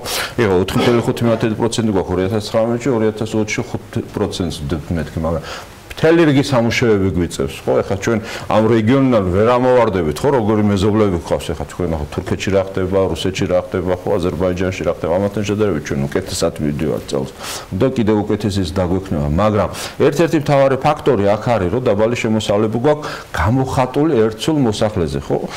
შიდა პროდუქტის დონე. რა თქმა უნდა, აქ არის მთავარი შემზღუდარი ფაქტორი ეს და ამის წამალი არის მაღალი ეკონომიკური ზრდა, რომელიც ჩვენ უნდა მივახციოთ. მაგრამ კიდე ერთხელ ვიმეორებ, აქ თქვენ ბაზრის სიმცირეს ამბობთ, მაგრამ მე დავამატებდი ესეთ რამეს, ეს არის ჩვენი მაღალი საგარეო მოწყვლადობა.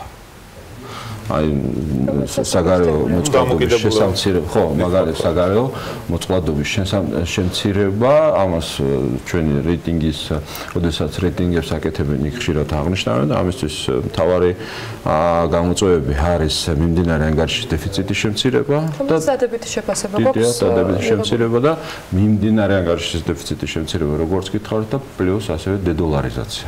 აი ეს ორი ფაქტორი. ეხლა მიმდინარე ანგარიშის დეფიციტის შემცირების კუთხით ჩვენ პროგრესი გვაქვს 12%-ზე ვიყავით და 8%-ზე ვართ თითქმის 9 მილიარდი დოლარი შეგვიმცირდა ჩვენ 2018 წელთან შედარებით და შემდეგ და ასევე დედოლარიზაციასთან დაკავშირებითაც პროგრესი გვაქვს.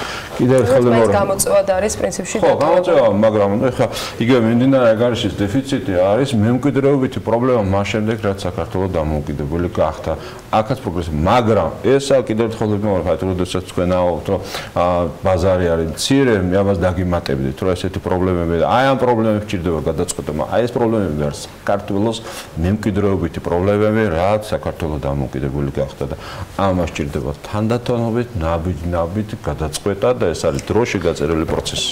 თქვენ კმაყოფილი ხართ მათ შორის იმ შეფასებით, რომელმაც შეაფასა მთავრობის მუშაობა, სადაც იყო დადებითი ნაწილებიც აღნიშნული, საიმისოდ, რომ როგორც თქვენ ახსენეთ, 3-5 წელიწადში ჩვენ ეგრეთ წოდებული ჯანქიდან ამოსვლის პერსპექტივა გქონდეს უშეცდომოდ სულ შეფასება. მე მაყოფილი ვარ იმით, რომ ჩვენ ამაზე საუბარად დავიწყეთ.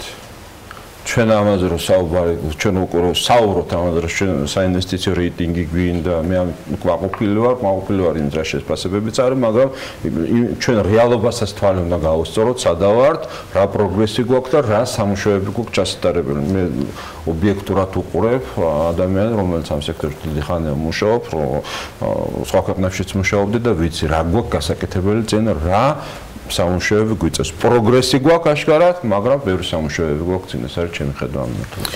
თქვენ ახსენეთ, რომ უწამლოთო ეს არის თქვათ დედოლარიზაცია და ასევე არის მიმდინარე ანგარიშის დეფიციტი.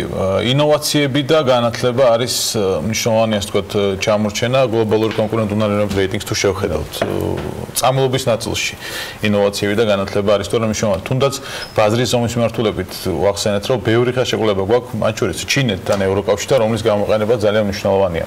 ინოვაციებს და განათლებას რა როლი აქვს და არის თუ ერთ განათლების კუთხით ხა ჩვენ უნიშნელოვანეს გადაწყვეტილება გვაქვს როგორც პარლამენტში თქვენ მოგეხსენებათ რომ ჩვენ კანონის მივიღეთ რომ განათლებისთვის თანხები უნდა გამოიყოს ძალიან შიდა პროდუქტ კოეფიციენტის მივაბით იქა აქედან გამომდინარე ბიუჯეტში ყოველთვის იქნება ყოველ წელს მნიშვნელოვანი თანხები გამოყოფილი ამისათვის აქედან გამომდინარე ველოდები განათლების ხარისხის ზრდას მათ შორის ყველა დონის განათლებაში დაწყებული საშუალო ასე უმაღლეს განათლებაში ინოვაციების კუთხით სერიოზული სამუშაოები ექნება ჩასატარებელი როგორც ეკონომიკის სამინისტროს ასევე ყველა მიმართულების მთავრობას, მაგრამ განათლების ხარისხის მიმართებაში როგორც მოგახსენეთ პირველ რიგში საჭირო იქნება ინვესტიციები და ამისთვის ჩვენი ხელისუფლება მზად არის პირველ რიგში პარლამენტმა მიიღოს გადაწყვეტილება თანხები გამოყოფილი იქნება და აქაც გამომდინარე იმ თემებიდან რაც გამოწვევები ამ ქვეყანას აქვს, ამას ჭირდება თანხები ბიუჯეტიდან გამოყოფილი იქნება და მომდენო 5-6 წლის განმავლობაში,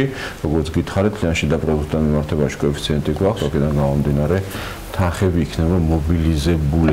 ამას სხვათა შორის ჩვენ სერიოზული სამუშაოები ჩატარება დაგვჭირდა სავალუტო ფონდთან, ეს მიღწევადი ყოფილიყო და ეს შეთანხმებაც პრაქტიკულად ჩვენ გვაქვს. აქ სერიოზული სამუშაოები ჩატარდა როგორც ფინანსთა სამინისტრომ, ასევე პარლამენტმა, მინდა თქვენ ეს იცოდეთ. მადლობა იმისთვის რომ ვიყავით ჩვენთან და საინტერესო საუბრისათვის ჩვეულად ძალიან დიდი მადლობა ირაკლი კობზანიძის პარლამენტის საფინანსო საბიუჯეტო კომიტეტის თავმჯდომარეს მასპინძლობდით საქმიანი დილის ეთერში და როგორც გითხარით ამ კვირის განმავლობაში უკვე საფინანსო საბიუჯეტო კომიტეტამდეც მივა მომავალი წლის ბიუჯეტი და ჩვენ ამ თემას არაერთხელ დავუბრუნდებით და იმედს ვიტოვებთ რომ თქვენგან გასაუბრების საშუალება მოგეცემა შემდგომ ეტაპებზეც სარეკლამო პაუზა გვალდება წინ და რამდენიმე წუთში გიბრუნდებით.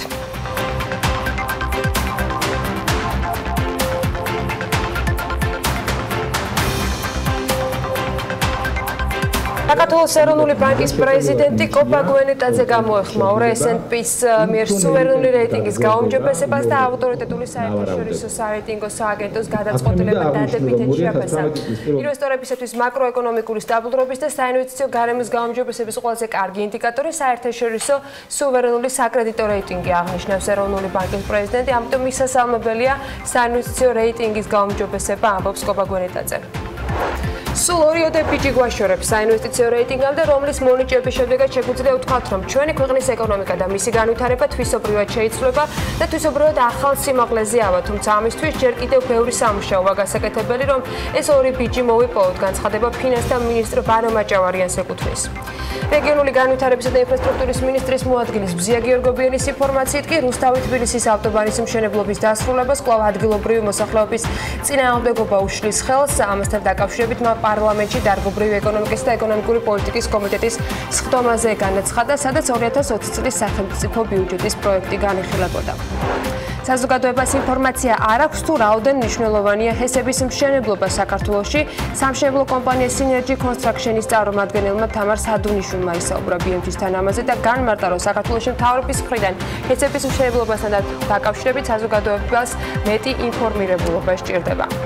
თბილისის მერის ინფრასტრუქტურული განვითარების საქალაქო სამსახური გლდანის რაიონში ვეკუას ქუჩაზე გზის საფარის დაგების სამუშაოებს განაგრძობს. ვეკუასა და ხიჟანიშვილის ქუჩების ჯამური სიგრძე დაახლოებით 8 კილომეტრი არის და სარეაბილიტაციო სამუშაოებზე ბიუჯეტიდან 11,777,776 ლარი დაიხარჯება. TBC კაპიტალი ტურიზმის სექტორის კვლევაზე დაყრდნობით პროგნოზირებს, რომ 2025 წლამდე ქვეყანაში განთავსების საშუალებები გაორმაგდება. საინვესტიციო ბანკის მკვლევარები აღნიშნავენ, რომ 2025 წლამდე მოთხოვნის დასაკმაყოფილებლად 57,000 საწოლია საჭირო. სექტემბერში საქართველოში 24 საათით და მეტით შემოსული ვიზიტორების რაოდენობა შინაგან საქმეთა სამინისტროს ინფორმაციით 420,390 იყო, რაც 1,9%-ით კლებას ნიშნავს გასული წლის ანალოგიურ პერიოდთან შედარებით. აჭარა სოფლის ტურიზმის პოპულარიზაციის მიმართულებით ყველაზე საინტერესო და პოპულარული ფესტივალის განდაგანას მასპინძლობს და 2 დღით აჭარის 5-ვე მუნიციპალიტეტი მხოლოდ მისთვის დამახასიათებელი ნაწარმით, პროდუქტით, ხელნაკეთი ნივთებით და ტრადიციებით და ასევე ფოლკლორის ბათუმის შუაგულში იქნება წარმოდგენილი, რაც საშუალებას მისცემს ფესტივალის სტუმრებს აჭარულ სოფლებში ქალაქიდან გაუსვლელად იმოგზაურონ. რით იქნება განსხვავებული წელს ფესტივალი, რა მიზანს ისახავს და რა სიახლეებია ზოგადად აჭარაში, მარიამ ადამია ისაუბრებს სტუმართან ერთად, მარიამ დილამშვიდობის. ვიდრე ამ ფესტივალზე ვისაუბრებთ, რამდენიმე დღით ადრე აჭარის ტურისტულ პოტენციალს პარიზის საერთაშორისო ტურისტულ გამოფენაზე ეცნობოდნენ. საქართველოს სტენდთან ვიზიტორებს საშუალება ჰქონდათ ქართული ღვინო და ჩურჩხელა დაეგამოვნებინათ, ასევე დეტალური ინფორმაცია მიიღოთ აჭარაში და ზოგადად საქართველოში მოგზაურობის შესახებ. გამოფენას ესწრებოდა აჭარის ტურიზმის დეპარტამენტის თავმჯდომარე თინათინ ზოიდე, რომელმაც გამოფენის ფარგლებში საქმიანი შეხვედრები გამართა საერთაშორისო მედია პლატფორმების, ტურისტული და სარეკლამო კომპანიების წარმომადგენლებთან. რა მნიშვნელობის მატარებელი იყო პარიზის გამოფენაში ზოგადად მონაწილეობის მიღება და გადაედგა თუ არა რაიმე ქმედითი ნაბიჯები, ყველაფერს თავად თინათინ ზოიძე მოგუყვება აჭარის ტურიზმის დეპარტამენტის თავმჯდომარე, რომელიც აჭარიდან გვერდება პირდაპირ ეთერში. დილამშვიდობისა. გესმით იმედია ჩემი. მოგესალმებით მეც მაყურებელს. თინათინ პირდაპირ ფესტივალით დავიწყოთ განდაგანათი, რომელზეც როგორც ვიცი ახლა უშუალოდ იმყოფებით. რა მნიშვნელობის მატარებელი არის, რა მიზანს ისახავს და რეალურად რამდენად უწყობს ხელს აჭარის და ზოგადად საქართველოს პოპულარიზაციას მსგავსი ფესტივალები? პირველ რიგში მოგესალმებით ტრადიციული აჭარული სოფლის ფონზე, რომელიც ჩვენ მოვაწყვეთ და ჩამოვიტანეთ რამოდენიმე დღით ევროპის მოედანზე ქალაქში.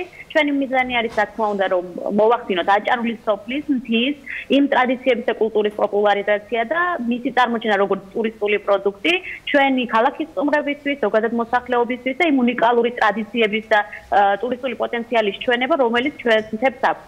თქვენ იცით რომ ჩვენ ბოლო წლებია უკვე ვახდენთ აჭარის რეგიონის პოპულარიზაციას როგორც 4 სეზონის ტურისტული მიმართულებას.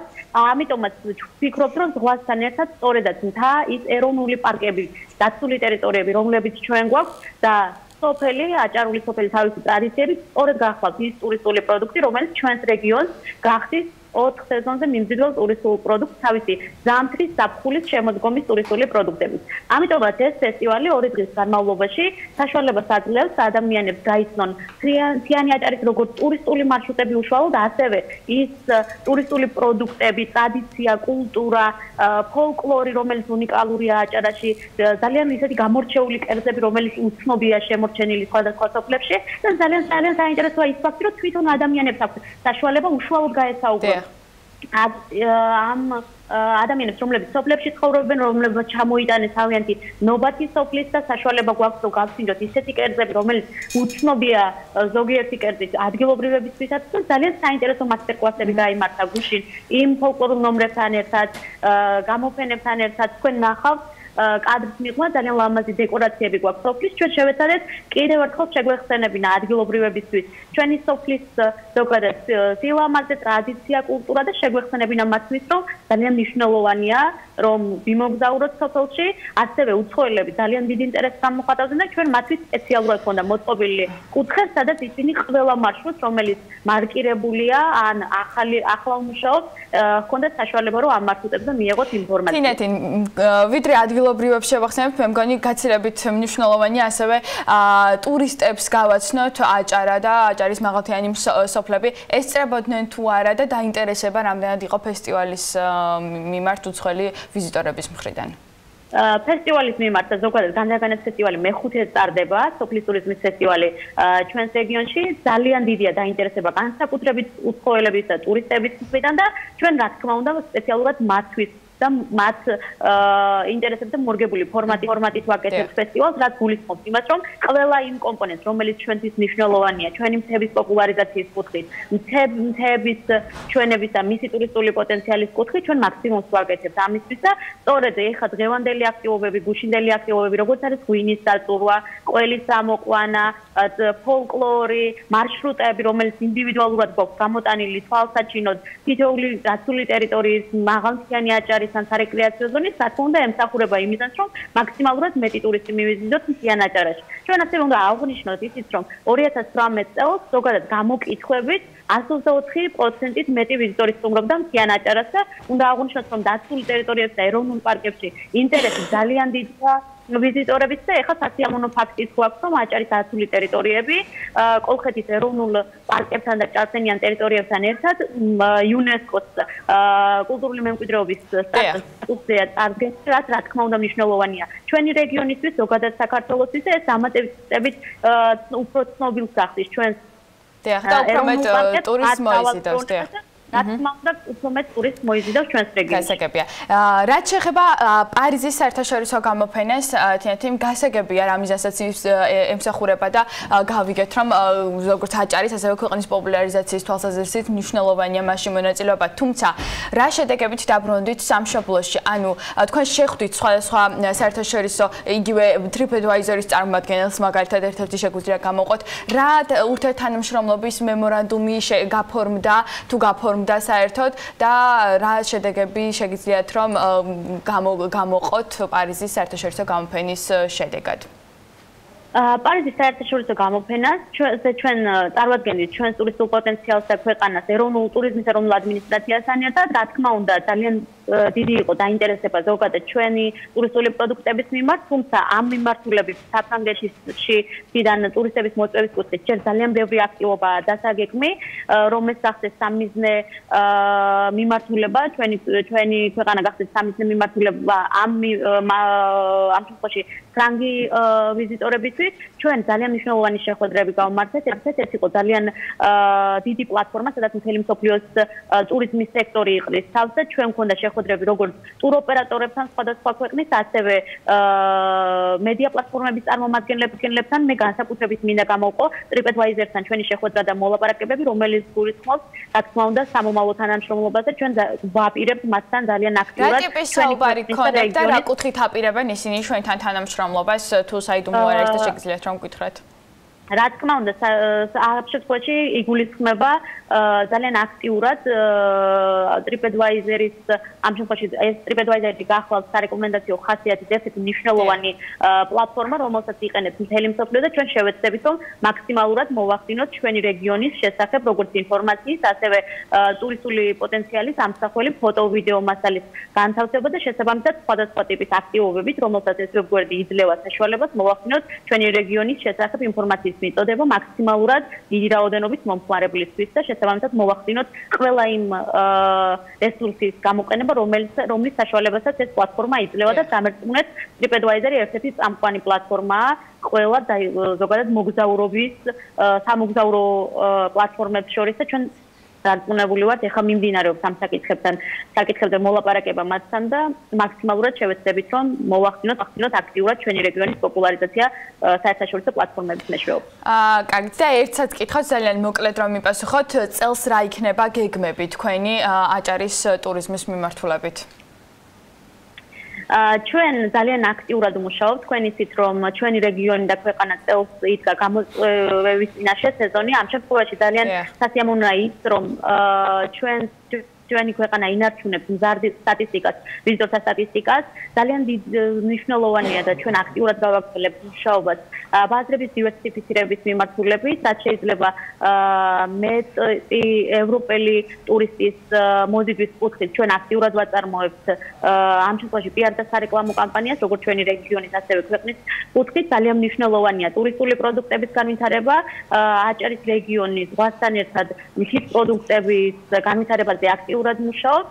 ჩვენ ვცდილობთ მოვახდინოთ ძალიან აქტიურად ეხლა უკვე ამ ეტაპზე შემოდგომის და ზამთრის ტურიზმის და ტურისტული პროდუქტების პოპულარიზაცია და რა თქმა უნდა ჩვენ ვაგრძელებთ ჩვენი რეგიონის პოპულარიზაციის სხვადასხვა ტიპის მარკეტინგული აქტივობებით. ჩვენ 27 საერთაშორისო გამოფენაში მივიღეთ უკვე მონაწილეობა, ვახორციელებთ პრესს და ამ შემთხვევაში ინფოტურებს ჩვენი რეგიონის პოპულარიზაციის კუთხით და რა თქმა უნდა ვმუშაობთ ძალიან აქტიურად სერვისის განვითარების მიმართულებით ჩვენს რეგიონში. მადლობა თინეთინ, წარმატებებს გისურვებთ. მე მაყურებელს შევახსენებ, რომ თინეთინ ზოიძე აჭარის ტურიზმის დეპარტამენტის თავმჯდომარე გვერდებოდა აჭარიდან.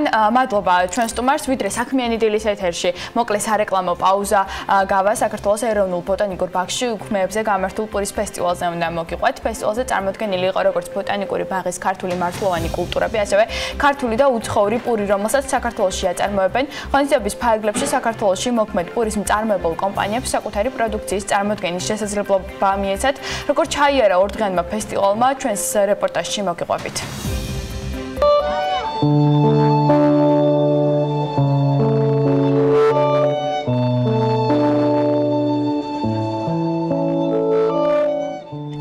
შუკოვსკის ხორბალი, ჩელტა ზანდური, მახა და კოლხური ასლი. ეს ქართული ხორბლის უძველესი ენდემური სახეობებია. ზოგი საშემოდგომო, ზოგი საგაზაფხულო. გამორჩეული კი იმიტომ არის, რომ ძვირფასი გენოფონდის შემცვლელი ხორბალია, რომელიც საქართველოს გარდა სხვაგან არც ერთ ქვეყანაში არ მოდის. სწორედ მათი გადარჩენისა და ასევე ქართული მართლოვანი კულტურების კოლექციის პოპულარიზაციის მიზნით დედაქალაქში პურის ფესტივალი მოეწყო. გაცოცხლებული პურის ცხობის ტრადიციები, შემეცნებითი ილუსტრაციები ხორბლის ქართული ენდემური სახეობების გავრცელების შესახებ და პურთან დაკავშირებული საინტერესო ფაქტები. 2 დღით ბოტანიკურ ბაღში გააერთიანეს და ქართველ თუ უცხოელ ტურისტებს საქართველოს კიდევ ერთი უპირატესობა გააცნეს.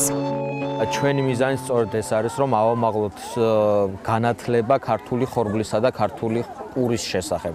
წლევანდელი წელი განსაკუთრებულია, გამოტანილია რამოდენიმე სადემონსტრაციო მასალა, ზუსტად ამ განათლების ხელშეწყობის მიზნით. გვაქვს გარკვეული წარმოდგენები და პერფორმანსები, რომელიც დაკავშირებულია ყანის მოყვანასთან და ყანის აღებასთან დაკავშირებით. საქართველოში პურის ისტორია დიდი ხნის წინ დაიწყო და მსოფლიოში აღწერილი ხორბლის 27 სახეობიდან 14 სწორედ ჩვენთან მოდის. ამიტომაც უყვართ ხორბლისა და ვაზის ქვეყანაში ღვინო და პური განსაკუთრებით. ამას ფესტივალზე არსებული ხალხმრავლობაც ადასტურებს, სადაც ასევე წარმოდგენილი იყო უძველესი, იშვიათი და გადაშენების პირას მისული ქართული მარცვლოვანი კულტურების კოლექციები. თუ ჩვენ სასწრაფოდ არ გადავარჩინეთ ჩვენი ეროვნული საუნჯე, მათი აღდგენა მომავალში შეუძლებელი იქნება.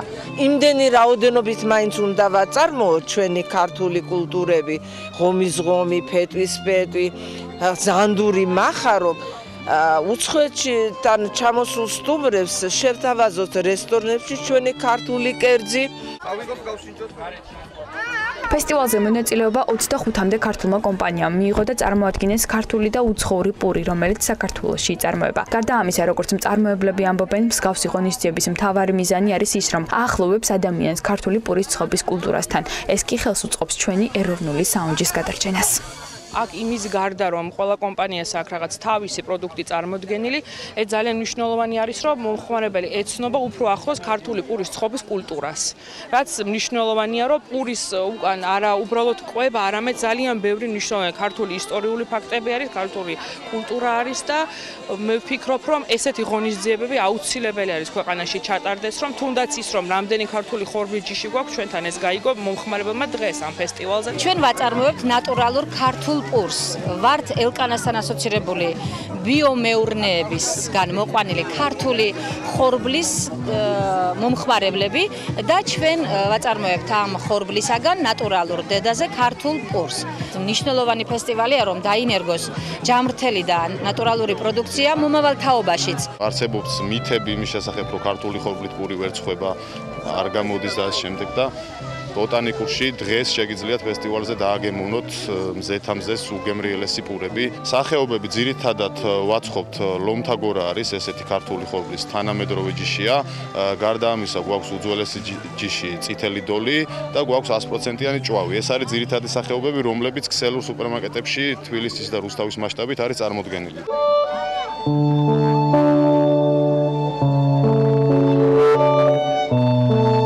ყველაფერთან ერთად პურის ფესტივალი წლიდან წლამდე ხელს უწყობს მცირე მწარმოებლებსა და სტარტაპ კომპანიებს, რომლებიც პურისა თუ კვების ობიექტების მიმართულებით ოპერირებენ ქართულ ბაზარზე, გააცნონ თავის საზოგადოებას და შემდეგ მსხვილ ბიზნესად გადააქციონ საკუთარი წამოწყება. ასეთი იყო ორდღიანი ფესტივალი დედაქალაქში, რომელიც მხოლოდ ქართულ სასურსათო პროდუქტებს, ჩვენი ქვეყნის ისტორიას, კულტურას, ტრადიციებსა და რაც მთავარია, პურს მიეძღვნა.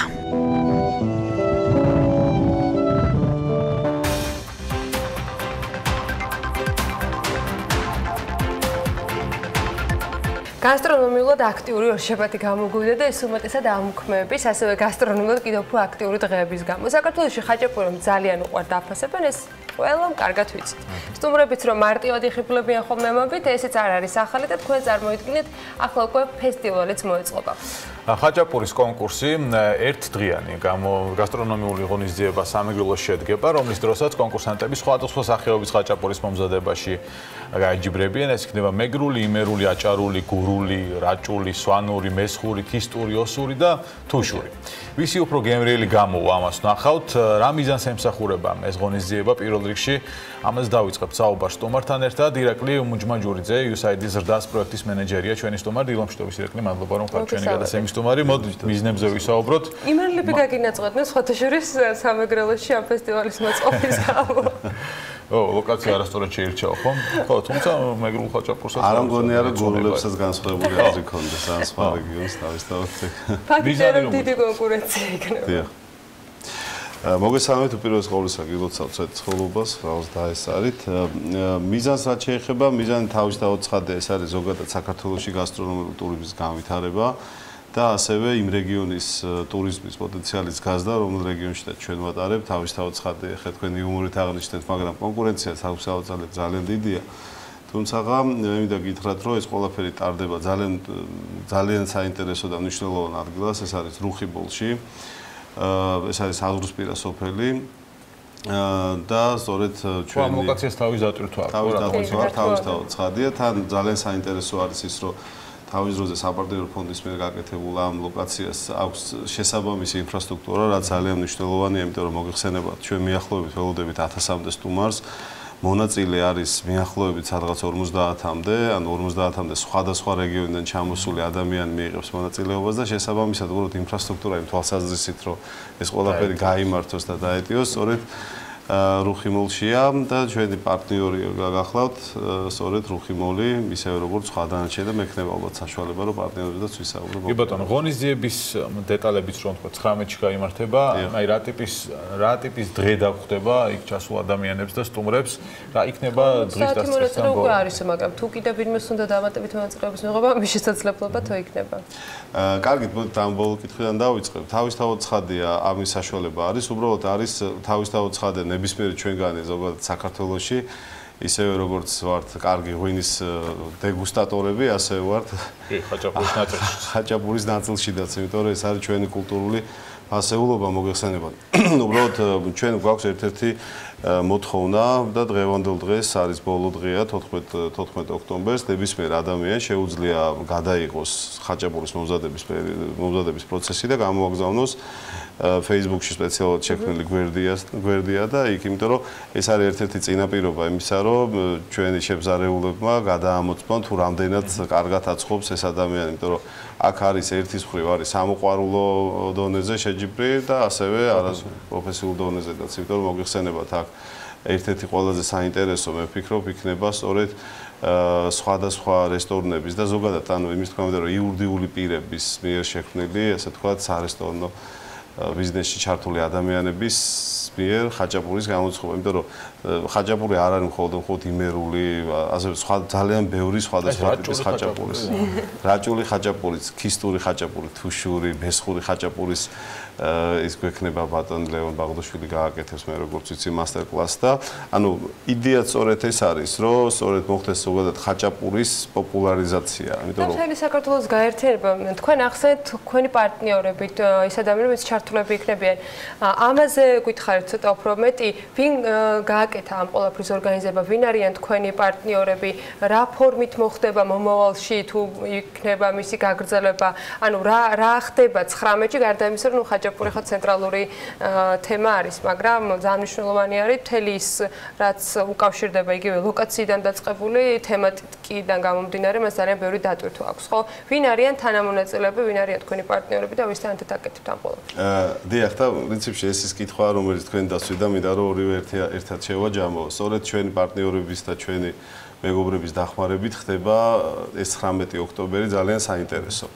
ну, როგორც მოგეხსენებათ, უკვე თავიდანვე თქვი კიდევაც რომ რუხიმოლში კეთდება, რუხის საავაჭრო ცენტრში კეთდება, მაგრამ ყველაფერი ამის, ასე ვთქვათ, მასპინძელი არის დანიშნულების მართვის ორგანიზაცია, რომელიც რამდენიმე ხანია შეიქმნა სამეგრელო ზემო სვანეთში, ჩვენი და ტურიზმის ეროვნული სააგენტოს ტურიზმის ეროვნული ადმინისტრაციის დახმარებით და სწორედ ტურიზმის ეროვნული ადმინისტრაცია ჩვენ ასევე გასტრონომიის ასოციაცია არის ჩვენი ძალიან ესეთ მხარდამჭერი და ამ ყველაფერს ერთიორად ალამაზებს და შესაბამისად ყველა ამ პარტნიორთან ერთად ყველა იმ ადამიანს ვინც მოვა და ყველა ძალიან ხო რომ ოჯახებით მოვიდნენ, იმიტომ რომ ძალიან დიდი ნაწილი არის ბავშვებისთვის, იმიტომ რომ ეს ყველაფერი გვინდა რომ იყოს არა მხოლოდ რაღაცა მოზარდებისათვის, არამედ პატარა ბავშვებისთვისაც, აი 4 წლიდან ზემო. საბავშვო სივრცეც იქნება. საბავშვო სივრცე იქნება და ჩვენი, ანუ ასე რომ ძალიან ისე რომ ვთქვა, ფინანსურად, ძალიან ბიუჯეტის ძალიან დიდი ნაწილი სწორედ აი პატარა ბავშვებისთვის არის გამოყოფილი, იმიტომ რომ შეეძლოთ იგივე დედებსაც, მშობლებს ზოგადად მონაწილეობის მიღება. თავიდან პირველი ნაწილი სწორედ ბავშვებს დაეთმობა, მე ცოტა მოგვიანებით უკვე იქნება შეფსარეულების მიერ მასტერ-კლასების ასე ვთქვათ შოუ იქნება, ასე ვთქვათ, სხვადასხვა ხაჭაპურის, მაგრამ არა მხოლოდ ხაჭაპურის, იმიტომ რომ იქ მაგალითად კეთდება 4 მეტრიანი გებჟალია, ასევე რაღაცა დიდი ზომის ხაჭაპური და სხვადასხვა მეგრული, ასე ვთქვათ, კერძების დაგემოვნებაც იქნება შესაძლებელი და დღის ბოლოს ტურიზმის ეროვნული ადმინისტრაციის მიერ არცევ ძალიან ისეთ საინტერესო საჩუქარი სამეგრელოს რეგიონს სოფო ბათილაშვილი დაამთავრებს თავისი ძალიან კარგი ბენდთან ერთად ძალიან საინტერესო კონცერტს.